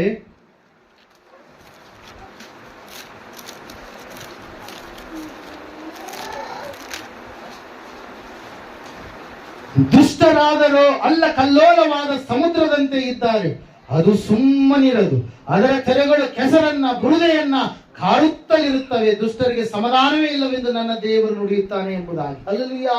ಪ್ರೈಸ್. ಎರಡನೇದಾಗಿ ಹಳ್ಳಗಳು ಅಂದ್ರೆ ಭಕ್ತಿಹೀನರು ಪ್ರಿಯರೇ. ಈ ಭಕ್ತಿಹೀನರು ಏನ್ ಮಾಡ್ತಾರೆ? ನಿನ್ನನ್ನ ಮುಳುಗಿಸ್ಬೇಕಂತೇಳಿ ಕಾದುಕೊಂಡು ಕೂತ್ಕೊಂಡಿರ್ತಾರೆ ಪ್ರಿಯರೇ. ಹಲ್ಲೆಲೂಯಾ. ಕೀರ್ತನೆಗಳ ಪುಸ್ತಕ 18ನೇ ಅಧ್ಯಾಯ 18ನೇ ಕೀರ್ತನೆ 4ನೇ ವಚನದಲ್ಲಿ ನೀವು ನೋಡಿದ್ದೆ. ಆದ್ರೆ ಅಲ್ಲಿ ದಾವೀದನು ಬರಿತಾ ಇದ್ದಾನೆ, ಹೇಳ್ತಾ ಇದ್ದಾನೆ ಒಂದು ವಿಷಯ ಪ್ರಿಯರೇ, ಮೃತ್ಯು ಪಾಶಗಳು ನನ್ನನ್ನು ಸುತ್ತಿಕೊಂಡವು, ನಾಶ ಪ್ರವಾಹವು ನನ್ನನ್ನು ನಡುಗಿಸಿತು. ಹಲ್ಲೆಲೂಯಾ. ಈ ರೀತಿಯಾಗಿ ಭಕ್ತಿಹೀನರ ಮಧ್ಯದಲ್ಲಿರುವಂತ ದಾವೀದನು. ಹಲ್ಲೆಲೂಯಾ. ಭಕ್ತಿಹೀನರು ಏನ್ ಮಾಡ್ತಾ ಇದ್ದಾರೆ? ನಿನ್ನನ್ನು ಮುಳುಗಿಸಬೇಕಂತೇಳಿ ಹಳ್ಳಗಳೋಪಾದಿಯಲ್ಲಿ ನಿನ್ನ ಬಳಿಗೆ ಬರುವಂತವರಾಗಿರ್ತಾರೆ ಪ್ರಿಯರೇ. ಅದಕ್ಕಾಗಿ ದೇವ್ರ ವಾಕ್ಯ ಹೇಳ್ತಾರೆ, ಸತ್ಯವೇದ ಹೇಳ್ತಾ ಇದೆ, ಅವ್ರಿಗೂ ಸಮಾಧಾನ ಇರಲ್ಲ, ನಿಮಗೂ ಕೂಡ ಸಮಾಧಾನ ಇರಲಾರದ ಸ್ಥಿತಿಯಲ್ಲಿ ಅವ್ರು ಏನ್ ಮಾಡ್ತಾರೆ? ಕರೆದುಕೊಂಡು ಹೋಗ್ತಾ ಇರ್ತಾರೆ. ಅದಕ್ಕಾಗಿ ದೇವ್ರ ವಾಕ್ಯದಲ್ಲಿ ನಾವು ನೋಡ್ತಾ ಇದ್ದೇವೆ ಪ್ರಿಯರೇ, ಲೋಟನ ಸಮೀಪಕ್ಕೆ, ಅಲ್ಲಿ ಸೊದೊಮ ಗೊಮೋರ ಪಟ್ಟಣಕ್ಕೆ ಬಂದಂತ ಆ ದುಷ್ಟ ಜನರು ಲೋಟನ ಕುಟುಂಬವನ್ನು ಮುಳುಗಿಸ್ಬಿಡ್ಬೇಕಂತೇಳಿ, ಅಕ್ರಮ ನಡೆಸ್ಬೇಕಂತೇಳಿ ಬಂದಂತ ಸಮಯದಲ್ಲಿ ಅವರ ಸಂಗಡ ಯಾರಿದ್ರಂತೆ? ದೂತರಿದ್ದ ಕಾರಣಕ್ಕಾಗಿ ಅವರಿಗೆ ಕಣ್ಣು ಕಾಣಲಾಗದ ಸ್ಥಿತಿ ಉಂಟಾಗಿ ಅವರು ಅಲ್ಲೇ ತಡವರಿಸಿ ತಮ್ಮ ತಮ್ಮ ಮನೆಗಳಿಗೆ ಹೊರಟು ಹೋಗ್ಬಿಟ್ರು. ಪ್ರಿಯರೇ, ಭಕ್ತಿಹೀನರು ನಿನ್ನ ಮೇಲೆ ಮುಗ್ಗರಿಸಿ ನಿನ್ನ ಮೇಲೆ ನಿನ್ನ ಭಕ್ತಿಯನ್ನು ಹಾಳು ಮಾಡಬೇಕು, ನಾಶ ಮಾಡ್ಬೇಕಂತೇಳಿ ಬರುವಂತವರಾಗಿರ್ತಾರೆ. ಆ ಭಕ್ತಿಹೀನರಿಂದ ನೀನು ರಕ್ಷಿಸಿಕೊಳ್ಬೇಕಾದ್ರೆ ನಿನ್ನ ಮನೆ ಬಂಡೆಯ ಮೇಲೆ ಇರಬೇಕು. ಪ್ರಿಯರೇ, ಹಲ್ಲೆಲೂಯಾ. ನಾವು ನೋಡ್ತಾ ಇದ್ದೇವೆ, ಮೂರನೇದಾಗಿ ಏನ್ ಬಂತಂತೆ? ಗಾಳಿ ಬಡಿಯಿತು, 4 ದಿಕ್ಕಿನಿಂದ ಬಿರುಗಾಳಿ. ಹಲ್ಲೆಲೂಯಾ. ಆ ಗಾಳಿ ಅನ್ನುವಂಥದ್ದು ಕೇಡಿಗೆ ಸೂಚನೆಯಾಗಿದೆ. ಪ್ರಿಯರೇ, ಯೋಬನ ಪುಸ್ತಕ 1ನೇ ಅಧ್ಯಾಯ 19ನೇ ವಚನದಲ್ಲಿ ನೀವು ನೋಡಿದ್ದಾದ್ರೆ ಅಲ್ಲಿ 4 ದಿಕ್ಕುಗಳಿಂದ ಬಂದಂತ ಗಾಳಿ, ಯೋಬನ ಮಕ್ಕಳು ಔತಣ ಕೂಟವನ್ನು ಏರ್ಪಾಟು ಮಾಡಿದ ಸಮಯದಲ್ಲಿ ಆ ಗಾಳಿ ಒಳಗಡೆ ಬಂದ ಕಾರಣಕ್ಕಾಗಿ ಆ ಮನೆ ದಡಮ್ಮನ ಕಡ್ಕೊಂಡು ಬಿದ್ದು ಯೋಬನ ಎಲ್ಲಾ ಮಕ್ಕಳು, ಸೊಸೆಯಂದ್ರು, ಅಳಿಯಂದ್ರು ಏನಾದ್ರಂತೆ? ಸತ್ತು ಹೋದ್ರು. ಪ್ರಿಯರೇ, ಹಲ್ಲೆಲೂಯಾ. ಇಲ್ಲ ನೋಡ್ತಾ ಇದೆ, ದೇವರ ವಾಕ್ಯ ಹೇಳ್ತಾ ಇದೆ, ಆ ಗಾಳಿ ಭಯಂಕರವಾದಂತ ಕೇಡಿಗೆ ಸೂಚನೆಯಾದಂತ ಆ ಗಾಳಿಯಿಂದ ನಿನ್ನನ್ನು ನೀನು ರಕ್ಷಣೆ ಮಾಡಿಕೊಳ್ಬೇಕಾದ್ರೆ ನಿನಗೆ ಬುದ್ಧಿ ಬೇಕು, ನೀನು ಬುದ್ಧಿವಂತನು ಆಗಬೇಕು. ಹಲ್ಲೆಲೂಯಾ. ಆ ಒಂದು ಕೇಡಿನ ಸೂಚನೆ ಬಂತು ಯಾರಿಗೆ? ನೋಹನಿಗೆ. ಈ ಒಂದು ಭೂಮಿಯ ಮೇಲೆ ಕೇಡು ಬರಲಿಕ್ಕಿದೆ ಎಂಬುದಾಗಿ ಸೂಚನೆಯನ್ನು ಪಡೆದುಕೊಂಡಂತ ನೋಹ ನಾವೆಯನ್ನ ಕಟ್ಟಿ ತನ್ನನ್ನ ತನ್ನ ಕುಟುಂಬವನ್ನ ಏನ್ ಮಾಡಿದಂತೆ? ಸಂರಕ್ಷಣೆ ಮಾಡಿದ, ಕಾಪಾಡಿಕೊಂಡ. ಕೇಡಿನಿಂದ ಏನ್ ಮಾಡಿದ? ಕಾಪಾಡಿಕೊಂಡ. ಪ್ರಿಯರೇ, ಸಹೋದರ ಸಹೋದರಿ, ಇವತ್ತಿನ ದಿವಸ ನೀನು ಕೂಡ ಈ ಬುದ್ಧಿವಂತ ಮನುಷ್ಯನಾಗಬೇಕಾದ್ರೆ ನಿನ್ನ ಒಂದು ಜೀವಿತ ಯೇಸುವಿನ ಮಾತುಗಳ ಮೇಲೆ, ಯೇಸು ಕ್ರಿಸ್ತನೆನ್ನುವಂತ ಬಂಡೆಯ ಮೇಲೆ ನಿನ್ನ ಜೀವಿತ ನೀನೇನ್ ಮಾಡ್ಬೇಕು? ಕಟ್ಟಿಕೊಳ್ಳಬೇಕು. ಮೊದಲನೇದಾಗಿ ನಾವು ನೋಡಿದ್ವಿ, ಬುದ್ಧಿಹೀನತೆ ಸೌಲನನ್ನ ನಾಶನದ ಕಡೆಗೆ ನಡೆಸಿಕೊಂಡು ಹೋಯಿತು. ಎರಡನೇದಾಗಿ ಅಬಿಗೈಲಳು ಬುದ್ಧಿವಂತೆಯಾದ ಕಾರಣಕ್ಕಾಗಿ ತನ್ನ ಯಜಮಾನನನ್ನ, ತನ್ನ ಕುಟುಂಬದವರನ್ನ ಆಕೆ ಕಾಪಾಡಿಕೊಂಡು. ಮೂರನೇದಾಗಿ ಬುದ್ಧಿವಂತ ಮನುಷ್ಯನಿಗೆ ಎದುರಾಗಿರ್ತಕ್ಕಂಥ ಈ ಸವಾಲುಗಳನ್ನ ಆತನು ತನ್ನ ಬುದ್ಧಿಯನ್ನು ಉಪಯೋಗಿಸಿ ಕ್ರಿಸ್ತನೆನ್ನುವಂತ ಬಂಡೆಯ ಮೇಲೆ ಕಟ್ಟಿಕೊಂಡ ಕಾರಣಕ್ಕಾಗಿ ಇವೆಲ್ಲ ಬಂದರೂ ಕೂಡ ಆ ವ್ಯಕ್ತಿ ಏನಾಗಲಿಲ್ಲಂತೆ? ಕೆಳಗಡೆ ಬೀಳಲಿಲ್ಲ. ಪ್ರಿಯರೇ, ಹಲ್ಲೆಲೂಯಾ. Praise lord. ಅದಕ್ಕಾಗಿ ಪ್ರಿಯರೇ, ದೇವರ ವಾಕ್ಯ ಹೇಳ್ತಾ, ಸತ್ಯವೇದ ಹೇಳ್ತಾ ಇದೆ, ಇಲ್ಲಿ ಇರ್ತಕ್ಕಂಥ ದೇವರ ಮಾತುಗಳ ಮೇಲೆ ನಿಮ್ಮ ಭಕ್ತಿಯನ್ನು ನೀವೇನ್ ಮಾಡಬೇಕು? ಕಟ್ಟಿಕೊಳ್ಳಬೇಕು. ಕೆಲವರು ದೇವರ ವಾಕ್ಯವನ್ನು ಏನ್ ಮಾಡಲ್ಲ? ಗ್ರಹಿಸೋದಿಲ್ಲ, ಕೇಳೋದಿಲ್ಲ. ಇಲ್ಲಿ ಕೇಳಿ ಇಲ್ಲೇ ಬಿಟ್ಟು ಬಿಡ್ತಾರೆ. ಅದನ್ನ ಕೈಕೊಂಡು ನಡೆಯೋದಕ್ಕೆ ಇಷ್ಟ ಪಡೋದಿಲ್ಲ. ಪ್ರಿಯರೇ, ಅದಕ್ಕಾಗಿ ದೇವರ ವಾಕ್ಯ ಹೇಳ್ತಾ ಇದೆ, ಸತ್ಯವೇದ ಹೇಳ್ತಾ ಇದೆ, ಇವತ್ತಿನ ದಿವಸವಾದ್ರೆ ನೀನ್ ಏನ್ ಮಾಡ್ಬೇಕು? ಬುದ್ಧಿವಂತ ಮನುಷ್ಯನಾಗಿ ಬದಲಾವಣೆ ಆಗಬೇಕು. ಪ್ರಿಯರೇ, ಹಲ್ಲೆಲೂಯಾ. Praise lord. ಈ ಒಂದು ಸಮಯದಲ್ಲಿ ಲೂಕನ ಬರೆದ ಸುವಾರ್ತೆ ಕಡೆಗೆ ಬನ್ನಿ. ನೀವು 15ನೇ ಅಧ್ಯಾಯ 17ನೇ ವಚನ ನೋಡ್ತೀವಿ ಒಂದ್ಸರಿ. ಅಲ್ಲಿ ಒಂದು ರೀತಿಯ ಬುದ್ಧಿ ಇದೆ. ಅದು ಎಂತ ಬುದ್ಧಿ ನೋಡೋಣ ಈಗ. ಆಗ ಅವನಿಗೆ ಬುದ್ಧಿ ಬಂದು, ಏನು ಬಂತಂತ ಅವನಿಗೆ? ಬುದ್ಧಿ. ಏನಾಯ್ತು? ಬುದ್ಧಿ ಹೋಗಿತ್ತು, ಮತ್ತೆ ಬುದ್ಧಿ ಬಂತು. Praise Lord. ಆಗ ಅವನಿಗೆ ಬುದ್ಧಿ ಬಂದು, ಅವನು ಎಲ್ಲಿದ್ದಾನೆ ಈ ಸಮಯದಲ್ಲಿ? ತಂದೆಯ ಮನೆಯಿಂದ ದೂರವಾಗಿ ಹೊರದೇಶಕ್ಕೆ, ದೂರದ ದೇಶಕ್ಕೆ ಹೊರಟು ಹೋಗಿ ತಂದೆಯ ಬಳಿಯಲ್ಲಿರ್ತಕ್ಕಂಥ ತನಗೆ ಬರಬೇಕಾದಂತ ಎಲ್ಲ ಸ್ವತ್ತನ್ನ, ತನಗೆ ಬರಬೇಕಾದಂತ ಎಲ್ಲ ಪಾಲನ್ನ ತೆಗೆದುಕೊಂಡು ಹೋಗಿ ಅಕ್ರಮವಾಗಿ, ಅನ್ಯಾಯವಾಗಿ ಆ ಒಂದು ಹಣವನ್ನೆಲ್ಲ ಏನ್ ಮಾಡಿದಂತೆ? ಹಾಳು ಮಾಡಿದಾದ ಮೇಲೆ ಆ ಒಂದು ದೇಶದಲ್ಲಿ ಇವನು ಹೋದ ಕಾರಣನೋ ಏನೋ ಅಲ್ಲಿ ಘೋರವಾದಂತ ಬರ ಬಂತಂತೆ. ಪ್ರಿಯರೇ, ಹಲ್ಲೆಲೂಯಾ. ಹಣ ಇಲ್ಲ ಕೈಯಲ್ಲಿ. ಏನಾಯ್ತಂತೆ? ಕೆಲಸ ಕೇಳ್ತಾ ಇದ್ದಾನೆ, ಒಳ್ಳೆ ಕೆಲಸ ಸಿಗ್ತಾ ಇಲ್ಲ. ಹಂದಿ ಕಾಯುವಂತ ಕೆಲಸ ಸಿಕ್ಕಿದೆ. ಘೋರವಾದ ಬರಗಾಲ ಬಂದ ಕಾರಣಕ್ಕಾಗಿ ಆಹಾರಕ್ಕೂ ಕೂಡ ಗತಿ ಇಲ್ಲದಂತ ಒಂದು ಸ್ಥಿತಿ ಈತನಿಗೆ ಏರ್ಪಟ್ಟಿದೆ. ಪ್ರಿಯರೇ, ಹಲ್ಲೆಲೂಯಾ. ಮೊದಲು ಈತನ ಸ್ಥಿತಿಯನ್ನು ನಾವು ನೋಡುವಾಗ ತಂದೆಯ ಮನೆಯಲ್ಲಿ ಯಥೇಚ್ಛವಾದಂತ ಆಹಾರ, ತಂದೆಯ ಮನೆಯಲ್ಲಿ ಒಳ್ಳೆಯ ಒಂದು ಕೆಲಸ, ಒಳ್ಳೆಯ ಒಂದು ಜೀವಿತ, ಆತನಿಗೆ ಯಾವ ಕೊರತೆ ಇಲ್ಲ. ಹಲ್ಲೆಲೂಯಾ. ಆತನಿಗೆ ಯಾಕ್ರಿ? ಆತನ ಮನೆಯಲ್ಲಿ ಇರ್ತಕ್ಕಂಥ ಆಳುಗಳಿಗೂ ಕೂಡ ಯಾವ ಕೊರತೆ ಇಲ್ಲ. ಪ್ರಿಯರೇ, ಹಲ್ಲೆಲೂಯಾ. ಅದ್ರ ವಾಕ್ಯದಲ್ಲಿ ನಾವು ನೋಡ್ತಾ ಇದ್ದೇವೆ, ಸತ್ಯವೇದ ಹೇಳ್ತಾ ಇದೆ, ಅಂತಹ ತಂದೆಯ ಮನೆಯನ್ನ ಬಿಟ್ಟು ದೂರ ಹೋಗ್ತಾ ಇದ್ದಾನೆ. ಪ್ರಿಯರೇ, ಯಾಕಂದ್ರೆ ಅವನ ಬುದ್ಧಿ ಅವನಲ್ಲಿ ಇಲ್ಲ. ಅವನ ಸ್ನೇಹಿತರು ಅವನ ಬುದ್ಧಿಯನ್ನ ಕೆಡಿಸಿದ್ದಾರೆ. ಪ್ರಿಯರೇ, ಕಾರಣ ಏನಂತಂದ್ರೆ ಅವನಿಗಿರ್ತಕ್ಕಂಥ ಆಸ್ತಿ ಅದು ತನಗೆ ಬರುತ್ತೆ ಎಂಬುದಾಗಿ ಅವನಿಗೆ ಗೊತ್ತು. ತಂದೆ ಏನ್ ಮಾಡಿದ? ಪಾಲು ಮಾಡಿದ. ಅಣ್ಣನಿಗೂ ಕೊಟ್ಟ, ತಮ್ಮನಿಗೂ ಕೊಟ್ಟ, ಇಬ್ಬರಿಗೂ ಕೊಟ್ಟ. ಯಾಕಂದ್ರೆ ಇರುವಂತವ್ರು ಇಬ್ಬರೇ ಮಕ್ಕಳು. ಆ ಇಬ್ಬರು ಮಕ್ಕಳಿಗೆ ಒಬ್ರಿಗೆ ಕೊಟ್ರೆ ಇನ್ನು ಉಳಿದಿರುವಂತದ್ದು ಯಾರಿಗಿರುತ್ತೆ? ದೊಡ್ಡವನಿಗಿರುತ್ತೆ. ಹಲ್ಲೆಲೂಯಾ. ನಾವು ನೋಡ್ತಾ ಇದ್ದೇವೆ, ಇಬ್ಬರಿಗೂ ಪಾಲಾಯ್ತು. ಆದ್ರೆ ಸಣ್ಣವನು ಏನ್ ಮಾಡಿದರೆ? ಅದನ್ನ ನಾಶ ಮಾಡಿಬಿಟ್ಟ. ಆದ್ರೆ ಈ ವಾಕ್ಯದಲ್ಲಿ ನಾವು ನೋಡ್ತಾ ಇದ್ದೇವೆ, ಆ ಸಮಯದಲ್ಲಿ ತನ್ನ ಹಳೆಯ ಜೀವಿತವನ್ನು ನೆನೆಸಿಕೊಳ್ತಾ ಇದೆ. ಇವತ್ತಿನ ದಿವಸ ಕೂಡ ಕೆಲವೊಬ್ಬರು ದೇವರಿಂದ ದೂರವಾದಂತ ಸ್ಥಿತಿಗೆ ಹೋದಾಗ ಅವರು ನೆನೆಸ್ಕೊಳ್ತಾ ಇರ್ತಾರೆ. ಏನಂತೇಳಿ, ಅಯ್ಯೋ ನಾನು ದೇವರ ಆಲಯದಲ್ಲಿ ಇರಬೇಕಾಗಿತ್ತು, ದೇವರ ಮಗನಾಗಿ ನಾನು ಜೀವಿಸಬೇಕಾಗಿತ್ತು, ನಾನು ಅಲ್ಲಿದ್ದಂತ ಸಮಯದಲ್ಲಿ ನನಗೆ ಯಾವ ಕೊರತೆ ಇರ್ಲಿಲ್ವಲ್ಲ. ಮಾನಸಿಕ ಸಮಾಧಾನ ಬಹಳ ಮುಖ್ಯ. ದುಡ್ಡೇನು ಎಲ್ಲರ ಹತ್ರ ಇರುತ್ತೆ, ಆ ದುಡ್ಡೇನು ನಮಗೇನು ಸ್ವರ್ಗ ತಂದು ಕೊಡಲ್ಲ. ಹಲ್ಲೆಲೂಯಾ. ಯೇಸು ಮಾತ್ರ ನಮಗೆ ಸ್ವರ್ಗ ಕೊಡಲು ಶಕ್ತನಾದಂತ ದೇವರಾಗಿದ್ದಾನೆ. ಆದರೆ ಅವರು ಆ ಯೇಸುವನ್ನ, ತಂದೆಯನ್ನೇ ಬಿಟ್ಟು ಏನ್ ಮಾಡಿದ್ದಾರೆ, ನಿತ್ಯನಾದ ತಂದೆಯಾದಂತ ಯೇಸುವನ್ನು ಬಿಟ್ಟು ಏನ್ ಮಾಡಿದ್ದಾರೆ, ಅವರು ದೂರಕ್ಕೆ ಹೋಗಿದ್ದಾರೆ. ಪ್ರೇರಿ ನಾವು ನೋಡ್ತಾ ಇದ್ದೇವೆ, ವಾಕ್ಯ ಹೇಳ್ತದೆ, ಸತ್ಯವೇದ ಹೇಳ್ತದೆ ಸ್ಪಷ್ಟವಾಗಿ. ಆ ವ್ಯಕ್ತಿಗಳು ನೆನೆಸ್ತಾ ಇರ್ತಾರೆ. ಎಲ್ಲಿ ಯಾವಾಗ ನೆನೆಸ್ತಾರಂತೆ, ಕೆಳಗಡೆ ಪಾತಾಳಕ್ಕೆ ಇಳಿದು ಹೋದ್ಮೇಲೆ ಕೂಡ ನೆನೆಸ್ತಾ ಇರ್ತಾರೆ. ಅಯ್ಯೋ ಎಷ್ಟು ನಾನು ಸದುಪದೇಶವನ್ನು, ಒಂದ್ಸಾರಿ 5ನೇ ಅಧ್ಯಾಯ ಜ್ಞಾನೋಕ್ತಿಗಳ ಪುಸ್ತಕ ಓದ್ತೀರಾ ದಯವಿಟ್ಟು. ಇಕ್ಕಳಿ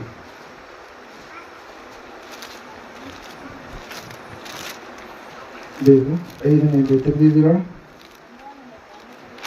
ಕೊನೆಯ ಲೈನಲ್ಲಿ ಇರುತ್ತೆ ನೋಡ್ರಿ, ಒಂದು ನಿಮಿಷ. 12ನೇ ವಚನದಿಂದ, ಅಯ್ಯೋ ನಾನು ಸದುಪದೇಶವನ್ನು ಎಷ್ಟು ದ್ವೇಷಿಸಿದೆ, ನನ್ನ ಹೃದಯವು ಬುದ್ಧಿವಾದವನ್ನು ಎಷ್ಟು ತಾತ್ಸಾರ ಮಾಡಿತು, ನನ್ನ ಬೋಧಕರ ಮಾತನ್ನ ಕೇಳದೇ ಓದಿನಲ್ಲ. ಏನಂತೆ, ಬುದ್ಧಿವಾದವನ್ನ ತಾತ್ಸಾರ ಮಾಡಬಾರ್ದು. ಇಲ್ಲ, ನಾವು ನೋಡ್ತಾ ಇದ್ದೇವೆ, ನನ್ನ ಬೋಧಕರ ಮಾತನ್ನ ಕೇಳದೆ ಓದಿನಲ್ಲ, ನನ್ನ ಉಪದೇಶಕರ ಕಡೆಗೆ ಕಿವಿಗೊಡಲಿಲ್ಲವಲ್ಲ, ನಾನು ಮಹಾಜನ ಸಭೆಯ ನಡುವೆ ಎಲ್ಲಾ ಕೇಡಿಗೂ ಸಿಕ್ಕಿಕೊಳ್ಳುವ ಹಾಗೆ ಆದೆನು ಎಂದು ಅಂದುಕೊಳ್ಳುವಿ ಎಂಬುದೇ. ಹಲ್ಲೆಲೂಯಾ. Praise the Lord. ನಾವು ನೋಡ್ತಾ ಇದ್ದೇವೆ ಪ್ರೇರ, ಉಪದೇಶವನ್ನ ನೀವು ಬಿಡಬಾರ್ದು, ಅದನ್ನ ಹಿಡಿದುಕೊಳ್ಳಬೇಕಿಲ್ಲ. ನಾವು ನೋಡ್ತಾ ಇದ್ದೇವೆ, ಒಂದ್ಸಾರಿ ಇನ್ನೊಂದ್ಸಾರಿ ಕೂಡ ಜ್ಞಾನೋಕ್ತಿಗಳ ಪುಸ್ತಕದಲ್ಲಿ ಒಂದು ಮಾತು ಬರೆದಿರುತ್ತೆ. ಎಂತ ಮಾತು ಅಂದ್ರೆ 19:27 ಓದ್ತೀರಾ? ಮಗನೇ, ಬುದ್ಧಿವಾದಗಳನ್ನ ಅನುಸರಿಸಲಿಕ್ಕೆ ಮನಸ್ಸೇ ಇಲ್ಲದಿದ್ದರೆ ಉಪದೇಶ ಕೇಳುವುದನ್ನೇ ಬಿಟ್ಟು ಬಿಡು. ಹಲ್ಲೆಲೂಯಾ. ಏನಂತ ಹೇಳ್ತೇವೆ ವಾಕ್ಯ? ನಿನಗೆ ಬುದ್ಧಿವಾದ ಬೇಕಾಗಿಲ್ವಲ್ವಾ? ದೇವರ ಮಾರ್ಗದಲ್ಲಿ ನಡೆಯುವಂಥದ್ದು ಬೇಕಾಗಿಲ್ವಲ್ವಾ? ಇನ್ನು ಉಪದೇಶ ಕೇಳಿ ಆದ್ರೂ ಪ್ರಯೋಜನ ಇದೆ. ಹಲ್ಲೆಲೂಯಾ. Praise the Lord. ಹೇಳೋದು ಅರ್ಥ ಆಗ್ತಾ ಇದೆನಾ? ನಿನಗೆ ಬೇಕೇ ಆಗಿಲ್ಲ, ದೇವರ ಮಾರ್ಗ ಬೇಕಾಗಿಲ್ಲ, ಸ್ವಂತ ಮಾರ್ಗ, ಸ್ವಬುದ್ಧಿಯನ್ನು ಅನುಸರಿಸಿ ನಡೆಯುವಂತ ವ್ಯಕ್ತಿ ನೀನಾಗಿದೆಯಲ್ವಾ? ಮಗನೇ, ಬುದ್ಧಿವಾದಗಳನ್ನು ನಿನಗೆ ಅನುಸರಿಸಲಿಕ್ಕೆ ಮನಸ್ಸಿಲ್ಲದಿದ್ದರೆ ನೀನು ಅದನ್ನ ಕೇಳದಕ್ಕಾದ್ರೆ ಯಾಕೆ ಬರ್ತೀಯ? ಹಲ್ಲೆಲೂಯಾ. ನಾವು ನೋಡ್ತಾ ಇದ್ದೇವೆ, ಅದನ್ನ ಕೇಳದನ್ನೇ ನೀನೇನ್ ಮಾಡ್ಬಿಡು, ಬಿಟ್ಟು ಬಿಡು ಎಂಬುದಾಗಿ. ಹಲ್ಲೆಲೂಯಾ. ನಾವು ನೋಡ್ತಾ ಇದ್ದೇವೆ, ಈ ತಪ್ಪಿ ಹೋದ ಮಗ ಆ ಒಂದು ತಂದೆಯ ಬುದ್ಧಿವಾದವನ್ನ ಕೇಳದೆ, ತಂದೆಯಿಂದ ದೂರವಾಗಿ, ತಂದೆಯಲ್ಲಿರ್ತಕ್ಕಂಥ ಆ ಒಂದು ಆಸ್ತಿಯನ್ನ ತೆಗೆದುಕೊಂಡು ತಾನು ದೂರ ದೇಶಕ್ಕೆ ಹೋಗಿ ಅದನ್ನೆಲ್ಲ ಹಾಳು ಮಾಡಿದ ಮೇಲೆ ಅವನಿಗೆ ಏನ್ ಬಂತಂತೆ? ಬುದ್ಧಿ ಬಂತು. ಏನ್ ಬಂತ್ರಿ? ಬುದ್ಧಿ ಬಂತು. ಆ ಬುದ್ಧಿ ಬರಲಾರದವರೆಗೆ ಅವನು ಏನಾಗಿದ್ದ? ಏರಿಕೆ ಕ್ರಮದಿಂದ ಇಳಿಕೆ ಕ್ರಮಕ್ಕೆ ನಡೆಯುವಂತ ವ್ಯಕ್ತಿಯಾಗಿದೆ. ಇರುವಂತ ಎಲ್ಲ ಸಂಪತ್ತೆಲ್ಲ ಏನಾಗ್ಬಿಟ್ಟಿತ್ತು, ಒಂದು ಸೋರಿ ಹೋಗ್ಬಿಟ್ಟಿತ್ತು, ನಾಶವಾಗಿಬಿಟ್ಟಿತ್ತು. ಪ್ರೇರೆಲ್ಲ ನಾವು ನೋಡ್ತಾ ಇದ್ದೇವೆ, ಸತ್ಯವೇದ ಹೇಳ್ತಾ ಇದೆ, ಆ ತಪ್ಪಿ ಹೋದ ಮಗನಿಗೆ ಬುದ್ಧಿ ಬಂದಾಗ ಅವನ ಬುದ್ಧಿ ಅವನನ್ನು ಎಲ್ಲಿಗೆ ನಡೆಸ್ತಾ ಇದೆ? ಮತ್ತೆ ತಂದೆಯ ಮನೆ ಕಡೆಗೆ ನಡೆಸ್ತಾ ಇದೆ, ತನ್ನ ದೇವರ ಕಡೆಗೆ ನಡೆಸ್ತಾ ಇದೆ, ತನ್ನ ತಂದೆಯ ಬಳಿಯಲ್ಲಿರ್ತಕ್ಕಂಥ ಆಶೀರ್ವಾದದ ಕಡೆಗೆ ನಡೆಸ್ತಾ ಇದೆ. ಪ್ರೇರೆ. ಹಲ್ಲೆಲೂಯಾ. ಸಹೋದರ ಸಹೋದರಿಯೇ, ಒಂದು ವೇಳೆ ಇವತ್ತು ನಿನ್ನ ಬುದ್ಧಿ ತಪ್ಪಿ ಹೋದಂತ ಸ್ಥಿತಿಯಲ್ಲಿದ್ರೆ, ಇವತ್ತಿನ ದಿವಸವಾದ್ರು ತಪ್ಪಿ ಹೋದ ಮಗನ ರೀತಿಯಲ್ಲಿ ನೀನು ಇರುವಂತದ್ದೇ ಆದ್ರೆ, ಇವತ್ತಿನ ದಿವಸವಾದ್ರೆ ನೀನು ಬುದ್ಧಿಯನ್ನ ಪಡೆದುಕೊಂಡವನಾಗಿ ನೀನು ದೇವರ ಬಳಿಗೆ ಪುನಃ ಬರುವುದಾದ್ರೆ, ಆ ತಂದೆ ನೀನು ಅನ್ಕೊಂಡಿರುವುದು, ಅಯ್ಯೋ ದೇವ್ರು ನನ್ನನ್ನು ತಾತ್ಸಾರ ಮಾಡಿಬಿಡ್ತಾರೇನೋ, ಐನೋರು ನನಗೆ ಅದು ಇದು ಅಂದ್ಬಿಡ್ತಾರೇನೋ, ನನಗೆ ಅವಮಾನ ಮಾಡಿಬಿಡ್ತಾರೇನೋ, ಅದು ಇದು ಅಂತೇಳಿ. ಹಲ್ಲೆಲೂಯಾ. ತಪ್ಪಿ ಹೋದಂತವ್ರು ಮತ್ತೆ ಪುನಃ ಬರುವುದಕ್ಕೆ ಅವ್ರು ಪಶ್ಚಾತ್ತಾಪ ಪಟ್ರೆ, ಮಾನಸಾಂತರ ಪಟ್ರೆ, ಅವರಿಗೆ ಅವಕಾಶ ಯಾವಾಗಲೂ ಕೂಡ, ಸಾಯುವವರಿಗೆ ಅವಕಾಶ ದೇವರು ಕೊಟ್ಟಿದ್ದಾನೆ, ಅಯ್ಯೋರನ್ನು ಕೊಡೋದು ಯಾರಲ್ಲಿ? ದೇವರು ಕೊಡೋದು. ಹಲ್ಲೆಲೂಯಾ. Praise the Lord. ಅವಕಾಶ ಸಾಯೋವರೆಗೂ ಕೂಡ ದೇವರು ನಿನಗೆ ಅವಕಾಶ ಕೊಟ್ಟಿದ್ದಾನೆ. ನಿನಗೆ ಸಾವು ಬರೋವರೆಗೂ ಕೂಡ ನೀನು ಆತನ ಬಳಿಗೆ ಬರಬೇಕನ್ನೋದೇ ದೇವರು ಇಷ್ಟವಾಗಿದೆ, ಹೊರತಾಗಿ ನೀನು ಹಾಳಾಗಿ ಹೋಗುವಂಥದ್ದು ದೇವರು ಇಷ್ಟವಲ್ಲ. ಯೆರೆಮೀಯನ ಪ್ರವಾದನ ಗ್ರಂಥದಲ್ಲಿ ಅದರ ಕುರಿತಾಗಿ ಒಂದು ಮಾತಿದೆ. ಒಂದ್ಸಾರಿ ಈ ಸಮಯದಲ್ಲಿ ನಾವು ನೋಡಿ ಮುಂದಕ್ಕೆ ಹೋಗೋಣ.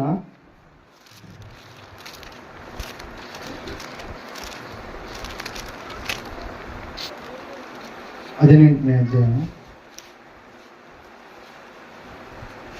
7ನೇ ವಚನದಲ್ಲಿ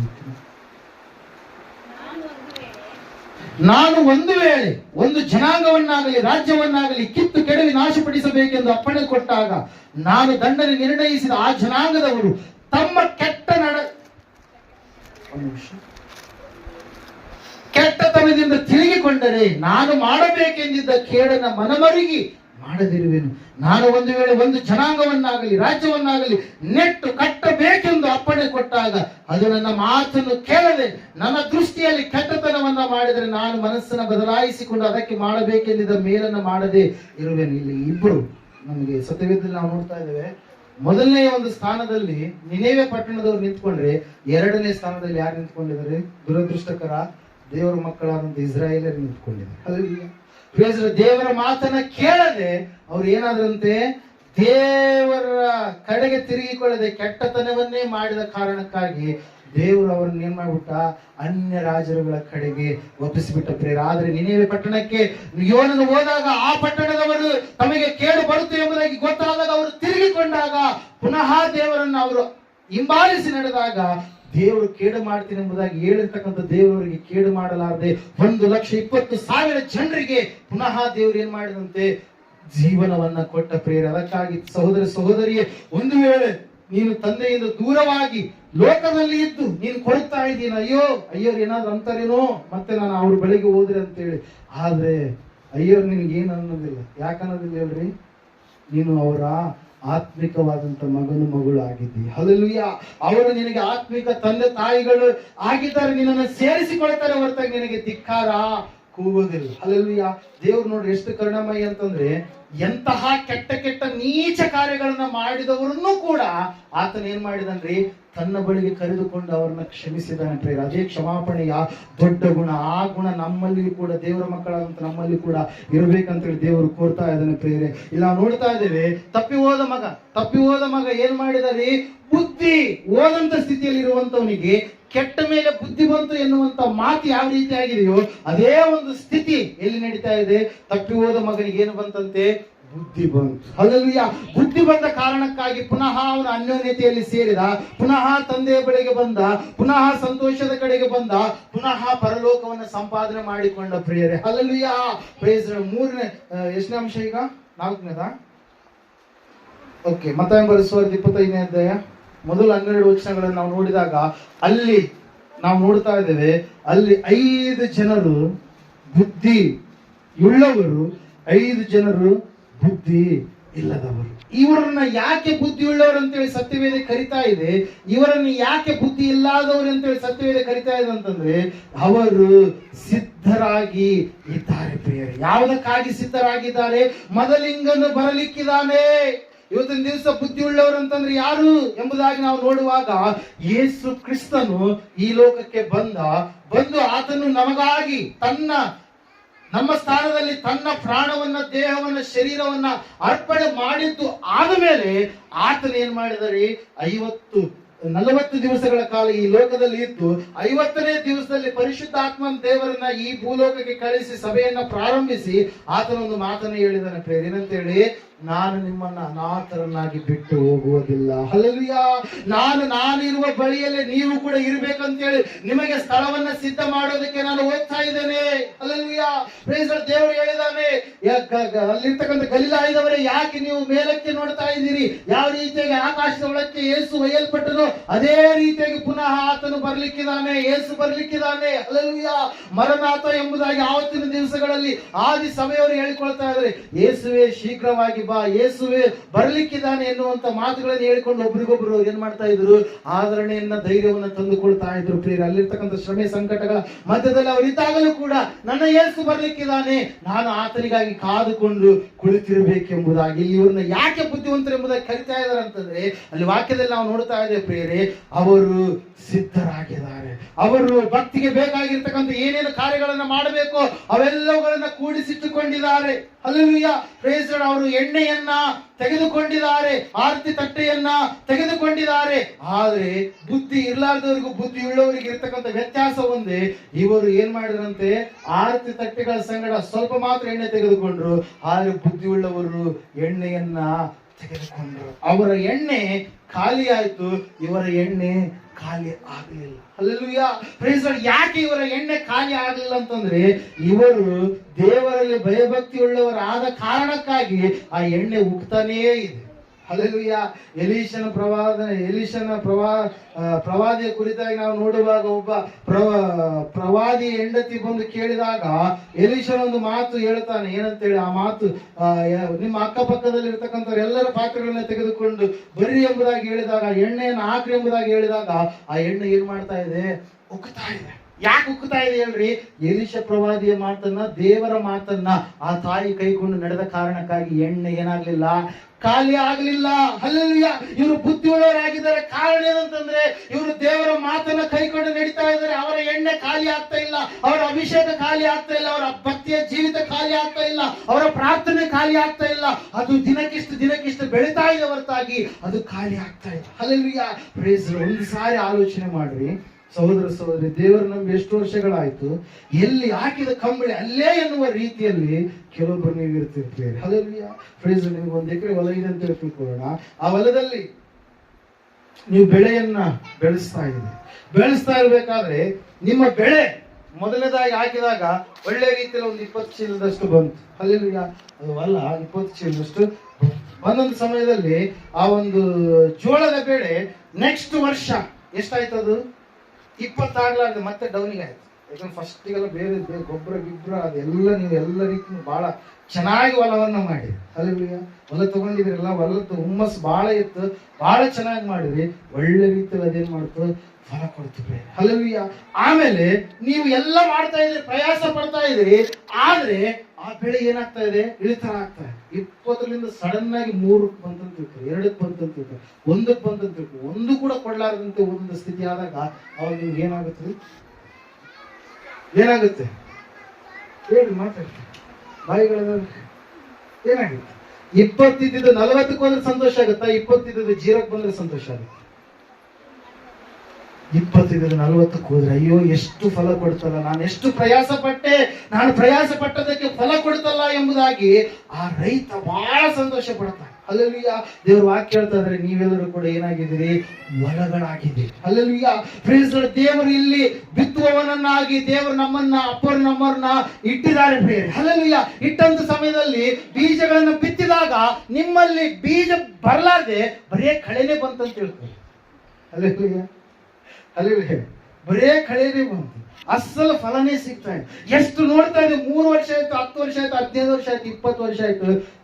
ಯಾವ ವಿಷಯದಲ್ಲಿ ತಪ್ಪಿರಲಾರ್ದವರಾಗಿ ಬಹಳ ಭಯದಿಂದ ಭಕ್ತಿಯಿಂದ ಯೇಸು ಒಬ್ಬ ಆತನಿಗೆ ನಡೆದುಕೊಳ್ತಾ ಇದ್ದಾರೆ ಅಂತೇಳಿ ಅಂದುಕೊಳ್ಳೋದ್ರೊಳಗೆ ಮನೆಗೆ ಯಾವಾಗಾದ್ರೂ ಪ್ರೇರಿಗೆ ಹೋದಾಗ ಅಲ್ಲಿ ನೋಡಿದಾಗ ತೆಂಗಿನಕಾಯಿ ಗಿಡಗಳು ಬಂದಿರ್ತವೆ, ನಿಂಬೆ ಗಿಡಗಳು ಬಂದಿರ್ತಾವ, ಮತ್ತೆ ಹತ್ತಿ ಗಿಡಗಳು ಬಂದಿರ್ತವೆ. ಹಲ್ಲೆಲೂಯಾ. Praise Lord. ಹಲ್ಲೆಲೂಯಾ. ಏನಪ್ಪ ಅನಿಸುತ್ತೆ? ಹಲ್ಲೆಲೂಯಾ. ಯಾಕೆ?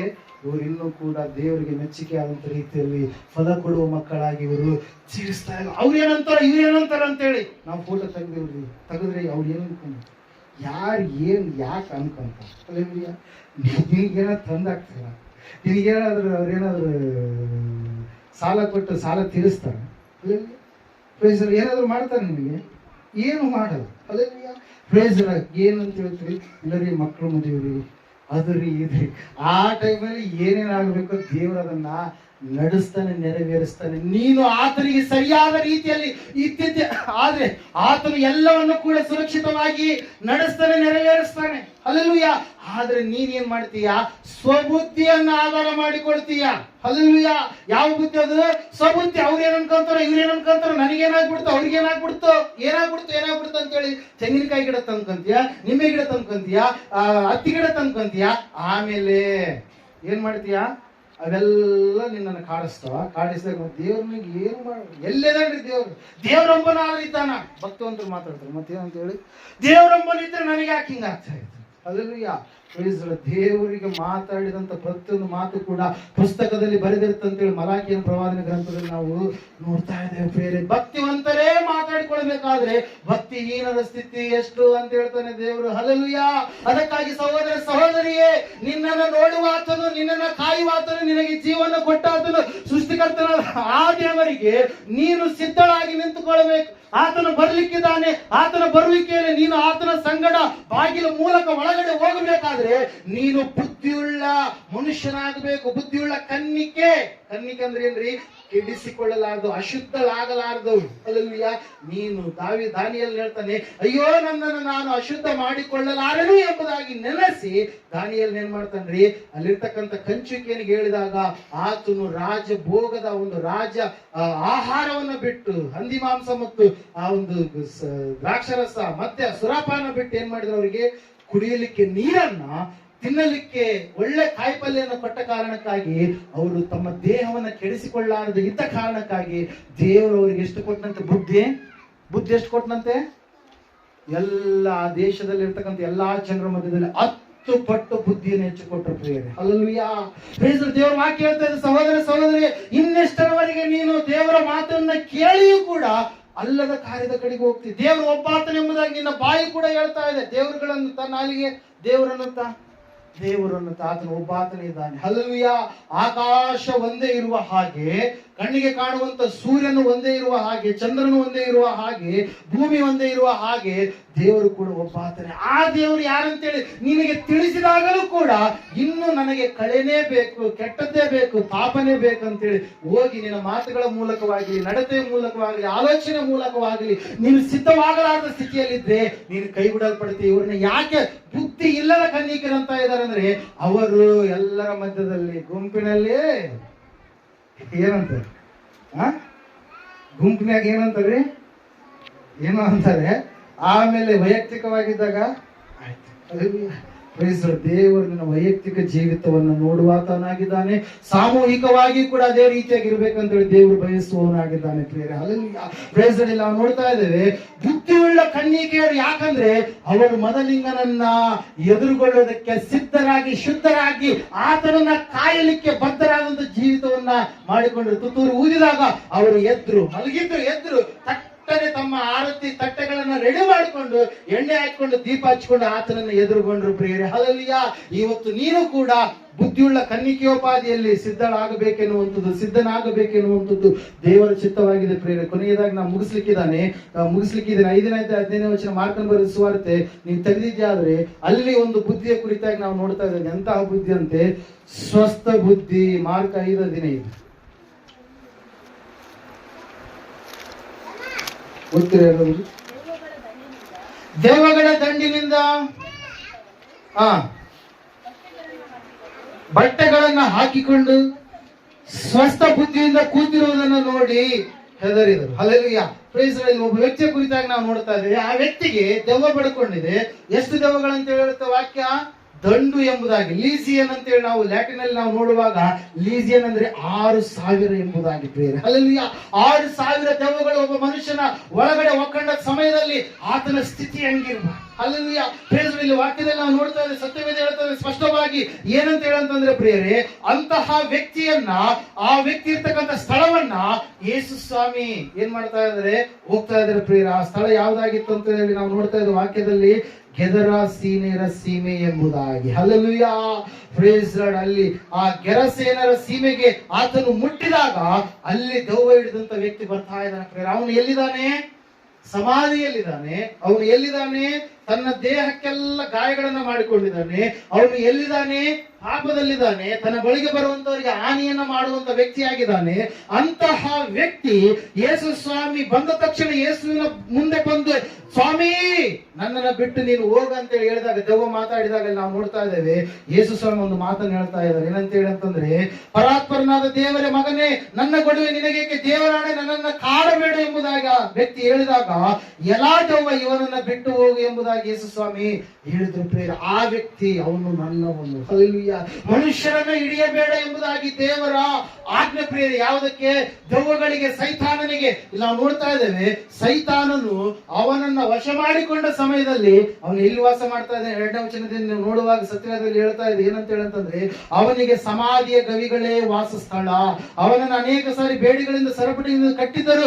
ಅವನು ಸರಪಣಿಗಳನ್ನ ಕಿತ್ತು ಬೇಡಿಗಳನ್ನ ಮುರಿದು ಹಾಕಿದ್ದನು. ಅವನನ್ನ ಇನ್ನು ಯಾರು ಸರಪಣಿಯಿಂದ ಕಟ್ಟಲಾಗದೆ ಹೋದರು. ಅವನನ್ನು ಹತೋಟಿಗೆ ತರುವುದಕ್ಕೆ ಯಾರಿಂದಲೂ ಆಗಲಿಲ್ಲ. ಅವನು ನಿತ್ಯ ರಾತ್ರಿ ಹಗಲು ಸಮಾಧಿಯ ಗವಿಗಳಲ್ಲಿ ಗುಡ್ಡಗಳಲ್ಲಿ ಆರ್ಭಟಿಸುತ್ತಾ ಕಲ್ಲುಗಳಿಂದ ತನ್ನನ್ನು ಕಡಿದುಕೊಳ್ಳುತ್ತಾ ಇದ್ದನು. ಅವನು ಯೇಸುವನ ದೂರದಿಂದ ಕಂಡು ನಾವು ನೋಡ್ತದೆ ಇಂತಹ ಸ್ಥಿತಿ ಯಾವಾಗ? ಸೈತಾನನು ಅವನನ್ನ ವಶ ಮಾಡಿಕೊಂಡಾಗ ಪ್ರಿಯರೇ. ಹಲ್ಲೆಲೂಯಾ. ಅಂತಹ ವ್ಯಕ್ತಿಗೆ ದೇವರು ವಿಮೋಚನೆಯನ್ನ, ಬಿಡುಗಡೆಯನ್ನ, ವಿಮುಕ್ತಿಯನ್ನ ಕೊಟ್ಟಂತ ಸಮಯದಲ್ಲಿ ಅವನು ಹೆಂಗಿದನಂತೀಗ? ಸ್ವಸ್ಥ ಬುದ್ಧಿಯುಳ್ಳವನಾಗಿ, ಬೆತ್ತಲೆ ಆಗಿರ್ತಕ್ಕಂಥ ವ್ಯಕ್ತಿ ಬಟ್ಟೆಗಳನ್ನ ಹಾಕಿಕೊಂಡ, ಅವು ಸರಪಣಗಳಿಂದ ಕಟ್ಟಲ್ಪಟ್ಟಂತ ವ್ಯಕ್ತಿ ಸಂಪೂರ್ಣವಾಗಿ ಬಿಡುಗಡೆಯನ್ನು ಹೊಂದಿಕೊಂಡು ಒಳ್ಳೆ ರೀತಿಯಲ್ಲಿ ಕೂತ್ಕೊಂಡಿದ್ದಾನೆ. ಅರಚುವಂತ, ಕಿರುಚುವಂತ, ಆರ್ಭಟ ಮಾಡುವಂತ ವ್ಯಕ್ತಿ ಸ್ವಸ್ಥ ಬುದ್ಧಿಯಿಂದ ಇರುವಂತದನ್ನ ಆ ಜನರು ಕಂಡು ಏನ್ ಮಾಡ್ತಾ ಇದಾರಂತೆ? ಹೆದರ್ತಾ ಇದ್ದಾರೆ. ಹಲ್ಲೆಲೂಯಾ. ಯೇಸು ಸ್ವಾಮಿ ಬಳಿಗೆ ಬಂದಂತ ಸಮಯದಲ್ಲಿ ನಿನ್ನ ಜೀವಿತವನ್ನು ದೇವರು ಬದಲಾವಣೆ ಮಾಡಿದಾಗ ಏನ್ ಮಾಡ್ತಾರೆ ಜನರು? ಏನ್ ಮಾಡ್ತಾರೆ? ನಿನ್ ಬಗ್ಗೆ ಏನ್ ಮಾಡ್ತಾರ್ರಿ? ಈ ವ್ಯಕ್ತಿಗೆ ಹೆಂಗಂತ ಇದ್ರೆ ನಿನಗೂ ಕೂಡ ಹಂಗಂತಾರೆ. ಹಲ್ಲೆಲೂಯಾ. ನಿನ್ನನ್ನು ನೀನು ಹಾಳು ಮಾಡಿಕೊಳ್ಳುವಾಗ ಅವ್ರು ಏನು ಅನ್ನೋದು? ನಿನ್ನನ್ನು ನೀನು ಸಮಾಧಿಯ ಗವಿಗಳಲ್ಲಿ ಇರುವಂತ ಸ್ಥಿತಿಯಲ್ಲಿ ನೀನು ಇರುವಾಗ, ಚಿಂತೆಯಲ್ಲಿ, ದುಃಖದಲ್ಲಿ, ಕಷ್ಟದಲ್ಲಿ, ನೋವಿನಲ್ಲಿ, ಭಯಂಕರವಾದಂತ ಯಾತನೆ ಸ್ಥಿತಿಯಲ್ಲಿ ನೀನು ಇದ್ದಾಗ ಅವ್ರು ಏನು ನಿನ್ನ ಬಗ್ಗೆ ಕಾಳಜಿ ಮಾಡೋದೆ? ಹಲ್ಲೆಲೂಯಾ. ನಿನಗೆ ಆಹಾರ ಇರ್ಲಾದಂತ ಸ್ಥಿತಿ, ನೀನು ಏಕಾಂಗಿ ಆದಂತ ಸ್ಥಿತಿ, ಅನಾಥನಾದಂತ ಸ್ಥಿತಿಯಲ್ಲಿದ್ದಾಗ ಅವ್ರು ನಿನಗೆ ಏನು ಮಾತಾಡಿಸಲು. ಆದ್ರೆ ಯೇಸು ನಿನ್ನ ಬಳಿಗೆ ಬಂದು ನಿನಗೆ ಬಿಡುಗಡೆಯನ್ನ, ವಿಮೋಚನೆಯ ಭಾಗ್ಯವನ್ನು ದಯಪಾಲಿಸಿದ ಸಮಯದಲ್ಲಿ ನೀನು ಸ್ವಸ್ಥ ಬುದ್ಧಿ ಉಳ್ಳಂತ ಮನುಷ್ಯನಾಗಿ ಮಾರ್ಪಟ್ಟಾಗ, ನಿನ್ನ ಒಳಗಡೆ ಇರ್ತಕ್ಕಂಥ ಆ ಒಂದು ಕೆಟ್ಟ ಬುದ್ಧಿ ತೊಲಗಿಸಲ್ಪಟ್ಟು, ಆ ಒಂದು ಸೈತಾನನ ಬುದ್ಧಿ ತೊಲಗಿಸಲ್ಪಟ್ಟು ನೀನು ಹೊಸ ಮನುಷ್ಯನಾಗಿ ಬದಲಾವಣೆ ಆದಾಗ ಜನರು ಏನ್ ಮಾಡ್ತಾರೆ? ನಿನಗೆ ಮಾತಾಡೋದಕ್ಕೆ ಪ್ರಾರಂಭ ಮಾಡ್ತಾರೆ. ಹಲ್ಲೆಲೂಯಾ. Praise God. ಯಾಕಂದ್ರೆ ಅವರಿಗೆ ನೀನು ಕೆಟ್ಟವನಾಗಿ ಇರುವಂತದ್ದೇ ಇಷ್ಟ. ಅವರಿಗೆ ನೀನು ಸಮಾಧಿಯ ಗವಿಗಳಲ್ಲಿ ಇರುವಂತದ್ದೇ ಇಷ್ಟ. ಅವರಿಗೆ ನೀನು ಬಂಧನಗಳಲ್ಲಿ ಕಟ್ಟಲ್ಪಟ್ಟಂತ ವ್ಯಕ್ತಿಯಾಗಿರುವಂತದ್ದೇ ಇಷ್ಟ. ನೀನು ಬಿಡುಗಡೆ ಹೊಂದಬೇಕೆಂಬುದಾಗಿ ಅವರ ಇಷ್ಟ ಇಲ್ಲ. ಯಾಕಂದ್ರೆ ಅವರು ಅಲ್ಲೇ ಇದ್ದಾರೆ, ನಿನ್ನನ್ನು ಕೂಡ ಅಲ್ಲೇ ಇರಿಸ್ಬೇಕಂತೇಳಿ ಅವ್ರು ಇಷ್ಟಪಡ್ತಾರೆ ಪ್ರಿಯರೇ. ಆದ್ರೆ ವಾಕ್ಯ ಹೇಳ್ತಾರೆ, ಸತ್ಯವೇದ ಹೇಳ್ತಾ ಇದೆ, ಅವನು ಸ್ವಸ್ಥ ಬುದ್ಧಿಯಿಂದ ಕೂತ್ಕೊಂಡಿದ್ದಾನೆ ಯೇಸುವಿನ ಪಕ್ಕದಲ್ಲಿ ಪ್ರಿಯರೇ. ಹಲ್ಲೆಲೂಯಾ. Praise God. ನಾವು ನೋಡ್ತಾ ಇದ್ದೇವೆ ಪ್ರಿಯರೇ, ದೇವರ ವಾಕ್ಯ ಹೇಳ್ತದೆ, ಸತ್ಯವೇದ ಹೇಳ್ತದೆ ಸ್ಪಷ್ಟವಾಗಿ, ಅವನಿಗೆ ಸ್ವಸ್ಥ ಬುದ್ಧಿ ಬರೋದಕ್ಕೆ ಕಾರಣ ಏನಂತಂದ್ರೆ ಅವನಿಗೆ ಯೇಸು ಸ್ವಾಮಿ ಬಿಡುಗಡೆಯನ್ನ ಕೊಟ್ಟರು ಪ್ರಿಯರೇ. ಸ್ವಸ್ಥ ಬುದ್ಧಿ ಉಳ್ಳಂತ ವ್ಯಕ್ತಿ ಯೇಸುವಿಗಾಗಿ 4,000-5,000 ಜನರನ್ನ ಏನ್ ಮಾಡಿದಾರೆ? ಆತನ ಬಳಿಗೆ ಕರೆದುಕೊಂಡು ಬಂದ ಪ್ರಿಯರೇ. ಹಲ್ಲೆಲೂಯಾ. Praise God. ನೋಡ್ರಿ 17ನೇ ವಚನದಿಂದ,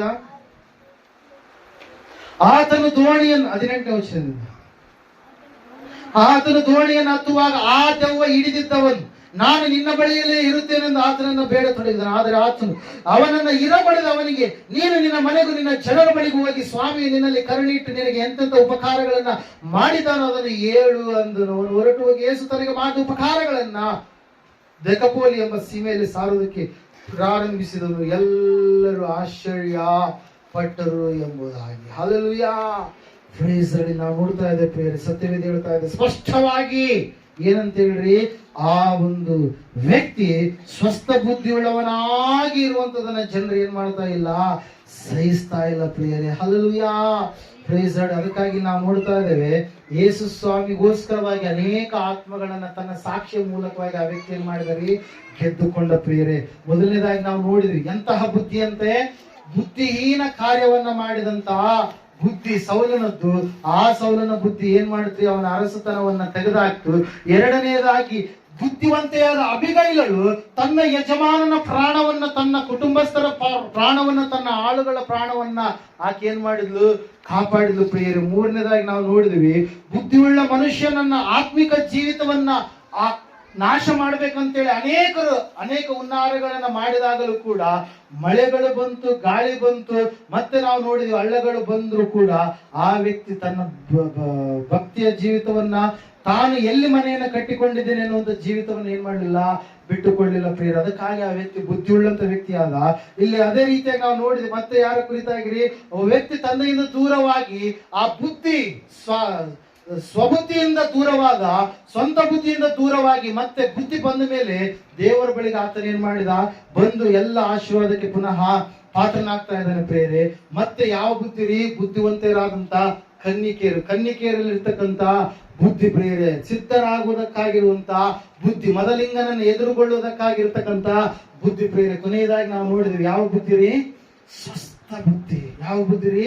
ಸ್ವಸ್ಥ ಬುದ್ಧಿ. ಸ್ವಸ್ಥ ಬುದ್ಧಿ ಕ್ರಿಸ್ತನಿಗಾಗಿ 5,000 ಜನರನ್ನ ನಾವು ನೋಡ್ತಾ ಇದ್ದೀವಲ್ಲ, 5,000 ಜನರು, 4,000 ಜನರು ಯೇಸು ಸ್ವಾಮಿ ಅದ್ಭುತ ಮಾಡಿರ್ತಕ್ಕಂಥ ಆ ಕಾರ್ಯ ಅದು ಎಲ್ಲಿ ನಡೆದಿರುವಂತದ್ರಿ? ಡೆಕಪೋಲಿ ಸೀಮೆಯಲ್ಲಿ ಈತನು ಸುವಾರ್ತೆಯನ್ನು ಸಾರಿದ ಕಾರಣಕ್ಕಾಗಿ ಅಷ್ಟು ಜನರು ಯೇಸುವಿನ ಬಳಿಗೆ ಬಂದ್ರು ಪ್ರಿಯರೇ. Hallelujah, praise the. ಸಮಯದಲ್ಲಿ ನಾವೆಲ್ಲರೂ ನಿಂತುಕೊಳ್ಳೋಣ.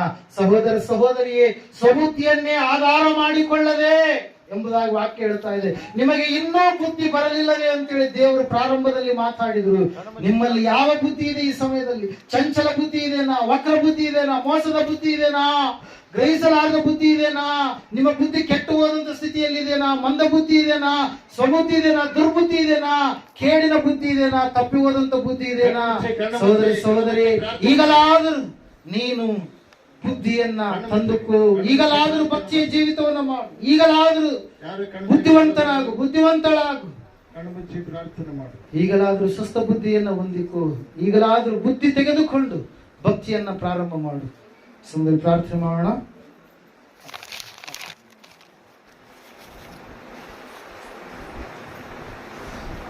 ಪ್ರಾರ್ಥನೆ ಮಾಡ್ರಿ. ಸಿದ್ಧವಾಗಿದ್ದೀರಾ? ಸಿದ್ಧವಾಗದ ಸ್ಥಿತಿಯಲ್ಲಿ ಇಷ್ಟು ದಿವಸ ಜೀವಿಸಿದರೆ ಸಮಯದಲ್ಲಿ ದೇವರ ಹತ್ರ ಕೇಳ್ಕೊಳ್ರಿ, ಸರಿ ಮಾಡಿಕೊಳ್ರಿ. ಪಶ್ಚಾತ್ತಾಪದಿಂದ ದೇವರೇ, ಇಷ್ಟು ದಿವಸ ಎಷ್ಟೋ ಸಲ ವಾಕ್ಯ ಕೇಳಿದ್ರು ಕೂಡ ಸಿದ್ಧವಾಗಲಾಗದ ಅದೇ ಸ್ಥಿತಿಯಲ್ಲಿ ನಾನು ಇದ್ದೀನಿ. ಇನ್ನೂ ಮತ್ತೆ ನಾನು ಲೋಕದ ಕಡೆ ಹೋಗ್ತಾ ಇದ್ದೇನೆ, ಶಾಸ್ತ್ರದ ಕಡೆ ಹೋಗ್ತಾ ಇದ್ದೀನಿ. ದೇವರೇ, ನನಗೆ ಕ್ಷಮಿಸು. ನಾನು ಯಾವುದೇ ಬಿಟ್ಟು ಬಂದಿದ್ದ ಮತ್ತೆ ತಿರುಗಿ ಪುನಃ ಅದನ್ನೇ ಮಾಡ್ತಾ ಇದ್ದೇನೆ. ಅದನ್ನೇ ದೇವರು ಇವತ್ತು ಎಚ್ಚರಪಡಿಸಿದ್ದಾರೆ. ನಿನ್ನ ಬದಲಾವಣೆ ಆಗಬೇಕು, ಬುದ್ಧಿವಂತಿ ಆಗಬೇಕು, ಬುದ್ಧಿವಂತನಾಗಬೇಕು. ನಿನ್ನ ಮನಸ್ಸನ್ನ ಮಾರ್ಪಡಿಸ್ಕೊಳ್ಬೇಕು. ಯಾವುದರಿಂದ ಶಾಪ ಬಂದಿತ್ತು ಅದರಿಂದ ನೀನು ಬಿಡುಗಡೆ ಹೊಂದಿ ಮತ್ತೆ ಪುನಃ ಶಾಪದ ಕಡೆ ನೀನು ಹೋಗಿದ್ದೀಯ. ಇವತ್ತು ದೇವರು ನೇರವಾಗಿ ನಿನ್ನ ಸಂಗಡ ಮಾತಾಡಿದ. ಇನ್ನು ಮುಂದೆ ಇರ್ತಕ್ಕಂಥ ಆಶೀರ್ವಾದವನ್ನು ನೀನು ಕಳ್ಕೊಳಕ್ ಹೋಗ್ಬೇಡಿ. ಇಷ್ಟು ದಿವಸ ಕಳ್ಕೊಂಡಿದೀಯೇನು? ಮತ್ತೆ ಯಾರ್ದೋ ಮಾತು ಕೇಳಿ ನಿನ್ನ ಮನಸ್ಸನ್ನು ಚಂಚಲ ಮಾಡಿಕೊಂಡು ದೇವರನ್ನ ಬಿಟ್ಟು ನೀನು ಇಷ್ಟ ಬಂದಂತೆ ನೀನು ಜೀವಿಸಿದೀಯ. ಸೃಷ್ಟಿ ಕಡೆ, ಸೃಷ್ಟಿಯ ವಿಚಾರಗಳ ಕಡೆ ದೇವರೀಗ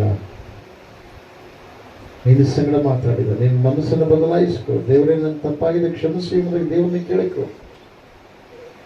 ದೇವರನ್ನ ಕೇಳಿಕೊ. ನಿನಗೆ ಅಸಮಾಧಾನ ಯಾಕಿದೆ? ಸಮಾಧಾನ ಹೊಂದಲಾರದ ಸ್ಥಿತಿ ಯಾಕಿದೆ? ಶಾಂತಿ ಇಲ್ಲದ ಸ್ಥಿತಿ ಯಾಕಿದೆ? ಯಾವುದು ಬಂದರೂ ಕೂಡ ಆ ಮನೆ ಬೀಳಲಾರದ ಸ್ಥಿತಿಯಲ್ಲಿ ಗಟ್ಟಿಯಾಗಿ ಕಟ್ಕೊಂಡಿದ್ದಾರೆ. ಈಗ ನಿನ್ನ ಮನೆ ಯಾವ ಪ್ರಕಾರವಾಗಿ ಕಟ್ಕೊಂಡಿದೀಯ? ಕಣಮುಚ್ಚಿ ದೇವರನ್ನ ಕೇಳ್ಕೊ. ಈ ಸಮಯದಲ್ಲಿ ಬಿರುಗಾಳಿ 4 ಕಡೆಯಿಂದ ಬಂತು, ಹಾಳಾಗ್ಲಿಲ್ಲ. ಮನೆಗೆ ಬಡಿದರೆ ಮಳೆ ಭಯಂಕರವಾಗಿರುವಂತ ಮುಳುಗಿಸುವಂತ ಒಂದು ಸ್ಥಿತಿಯಲ್ಲಿ ಬಂತು, ಆ ಮನೆ ಹಾಳಾಗ್ಲಿಲ್ಲ. ಇವತ್ತಿನ ಆಳವಾದ ಬುನಾದಿ ಹಾಕೊಂಡಿದೀಯ. ವಿಶ್ವಾಸ ಯಾರು ಹೇಳಿದ ಮೇಲೆ ಬುನಾದಿ ಹಾಕೊಂಡು ನಿನ್ನ ಮನೆ ನೀನು ಕೆಡಿಕೊಂಡಿದೀಯ. ಕೆಡಿಕೊಂಡ್ರೆ ಈಗ ಆಳವಾಗಿ ನೀನು ಬುನಾದಿಗೆ ತೋಡಿ ನಿನ್ನ ಮನೆಯನ್ನು ಕಟ್ಟು. ನೀನು ವಾಸ ಮಾಡೋ ಮನೆ ಅಲ್ಲ, ನಿನ್ನ ಹೃದಯ ಎಂಬ ಮನೆ. ದೇವರು ವಾಸ ಮಾಡ್ಲಿಕ್ಕೆ, ದೇವರನ್ನ ಕರೀಲಿಕ್ಕೆ ನಿನ್ನ ಮನೆಯನ್ನ ಕಟ್ಟು. ನಿನ್ನಲ್ಲಿರುವ ಕೋಪ, ದ್ವೇಷ, ಕಕ್ಷ, ಅಸೂಯ, ಮತ್ಸರ, ಪಾಪ ಸ್ವಭಾವಗಳೆಲ್ಲ ತೆಗೆದು ಹಾಕು. ಆಗಿ ಒಪ್ಪಿಕೋ, ಬಿಟ್ಟು ಬಿಡು. ದೇವರು ಕೇಳ್ತಾ ಇದ್ದಾನೆ, ಯುಗ ಯುಗಾಂತರಗಳ ನರಕಕ್ಕೆ ಹೋಗೋದು ಬೇಡ ಎಂಬುದಾಗಿ ನಿನ್ನನ್ನು ಕರೆದಿದ್ದಾರೆ. ಯುಗ ಯುಗಾಂತರಗಳು ನಿನ್ನ ಆತ್ಮ ಶಾಶ್ವತವಾಗಿರುವಂತಹ ಸಮಾಧಾನ ಸ್ಥಳಕ್ಕೆ ಹೋಗಬೇಕೆಂಬುದಾಗಿ ದೇವರು ನಿನ್ನನ್ನು ಇಷ್ಟಪಟ್ಟಿದ್ದಾರೆ. ರಕ್ಷಣೆ ಹೊಂದಿ ಕೂಡ ಇನ್ನೂ ನೀನು ಪಾಪದ ಸುಳಿವಿಗೆ ಬಿದ್ದಿದೀಯಾ? ರಕ್ಷಣೆ ಹೊಂದಿ ಕೂಡ ಇನ್ನೂ ನೀನು ಅಪವಿತ್ರವಾಗಿ ನಡ್ಕೊಂಡ, ರಕ್ಷಣೆ ಹೊಂದಿ ಕೂಡ ಇನ್ನೂ ನೀನು ನಿನ್ನ ಜೀವನದಲ್ಲಿ ದೇವರಿಂದ ದೂರ ಆಗಿ ಹೋಗಿದ್ದೀಯಾ? ದೇವರು ನಿನ್ನ ಸಂಗಡ ಮಾತಾಡ್ತಾ ಇದ್ದಾನೆ. ಒಪ್ಪಿಕೋ, ಬಿಟ್ಬಿಡು. ಎಷ್ಟು ದಿವಸ ಆ ಕಾರ್ಯವನ್ನು ಮಾಡ್ತೀಯ? ಸರ್ವಶಕ್ತಿಗಳ ದೇವರಿಗೆ ಕರುಣಾನಿಧಿಯ ತಂದೆ ಸ್ತೋತ್ರ. ನನ್ನ ಸಂಗಡ ಬೆಲೆ ಸಂಗಡ ಮಾತಾಡಬೇಕಾಗಿ ಸ್ತೋತ್ರ. ದೇವ, ನಮ್ಮ ದೋಷಗಳನ್ನ, ನಮ್ಮ ಪಾಪಗಳನ್ನ ತೆಗೆದಾಕಪ್ಪ. ನಿನ್ನ ಕಲ್ಲುವರಿ ಗಿರಿಯಲ್ಲಿ ನಿನ್ನ ಸಿಲುಬೆಯ ಕರ್ತನೆ ಮುಂದೆ ನಿಂತ್ಕೊಂಡಿದ್ದೇವೆ ಸ್ವಾಮಿ. ನಿನ್ನ ಪರಿಶುದ್ಧ ರಕ್ತದಿಂದ ನಮ್ಮನ್ನ ಹಂಗಲ್ಲೇ ನಿಂತುವರೆಗಿರ್ತಕ್ಕಂಥ ಎಲ್ಲ ಪಾಪ ದೋಷಗಳನ್ನು ತೆಗೆದುಹಾಕು. ರಕ್ತವನ್ನು ಸುರಿಸಿ ಕರ್ತನೇ ನಮ್ಮನ್ನ ಸ್ವಾಮಿ ಶುದ್ಧಿಗೊಳಿಸಯ್ಯ, ಸಿದ್ಧಪಡಿಸಯ್ಯ. ನಿನ್ನ ರಕ್ತದ ಮೂಲಕವಾಗಿ ನಮ್ಮನ್ನು ಸ್ವಾಮಿ ನೂತನಗೊಳಿಸು. ನಾವು ಹೊಸ ಮನುಷ್ಯರಾಗಬೇಕು. ಆಳವಾಗಿ ಸಿದ್ಧತೆಯಿಂದ ಕೂಡಿದ ಮನೆಯನ್ನ ನೀನು ನಮ್ಮೊಳಗೆ ವಾಸ ಮಾಡಲಿಕ್ಕೆ ನಾವು ಕಟ್ಟಬೇಕು. ಪ್ರೀತಿ, ನೀತಿ, ಶಾಂತಿ, ತ್ಯಾಗ, ತಾಳ್ಮೆ, ಕರ್ತನೆ, ನಡವಳಿಕೆ, ಇವೆಲ್ಲವ ವಸ್ತುಗಳಿಂದ ಸ್ವಾಮಿ ನಮ್ಮ ಜೀವಿತವನ್ನು ಕಟ್ಟಿಕೊಳ್ಳುವಂತೆ, ಮನೆಯನ್ನ ಕಟ್ಟಿಕೊಳ್ಳುವಂತೆ ನೀನು ಮಾಡಪ್ಪ. ಎಲ್ಲದಕ್ಕೂ ಮೇಲಾಗಿ ಪ್ರೀತಿಯನ್ನ ಸ್ವಾಮಿ, ಶಾಶ್ವತವಾಗಿರುವಂಥದ್ದು, ನೀನು ಇಷ್ಟಪಡುವಂಥದ್ದು, ನಿನ್ನಲ್ಲಿರುವಂಥದ್ದು ಸಕಲ ಧರ್ಮಶಾಸ್ತ್ರ ನೆರವೇರಿಸುವಂಥದ್ದು ಆಗಿದೆ ಎಂಬುದಾಗಿ ಲೇಖನ ಗ್ರಂಥಸ್ಥ ಮಾಡಿದ್ದೀವಿ. ಆ ಪ್ರೀತಿಯನ್ನು ಸ್ವಾಮಿ ಕೂತ್ಕೊಂಡು ಆ ಪ್ರೀತಿಯಲ್ಲಿ ನಡೆಯುವಂತೆ, ಆ ಪ್ರೀತಿ ನೀತಿಯಲ್ಲಿ ಶಾಶ್ವತವಾಗಿ ನಿನ್ನನ್ನು ಮಹಿಮೆ ಪಡಿಸುವಂತೆ ಮಾಡು ಸ್ವಾಮಿ. ಸಿದ್ಧಗೊಳ್ಳುವಂತೆ ನಮ್ಮೆಲ್ಲರನ್ನು ನಿನ್ನ ಹಸ್ತಕ್ಕೆ ಒಪ್ಪಿಸಿಕೊಳ್ತಾ ಇದ್ದೀವಿ. ದೇವರೇ, ನಿನ್ನ ಕೆಲಸ ಪರಿಸ್ಥಿತಿ ಎಲ್ಲ ಘನಮಾನ ಮಹಿಳೆ ಕ್ರಿಸ್ತ ಮಹಾಪ್ರಭು ನಾಮದಲ್ಲಿ ಎಲ್ಲರೂ ಬಂದಿದ್ದೇವೆ. ಪರಮ ತಂದೆ. ಆಮೆನ್. ಹಲ್ಲೆಲೂಯಾ.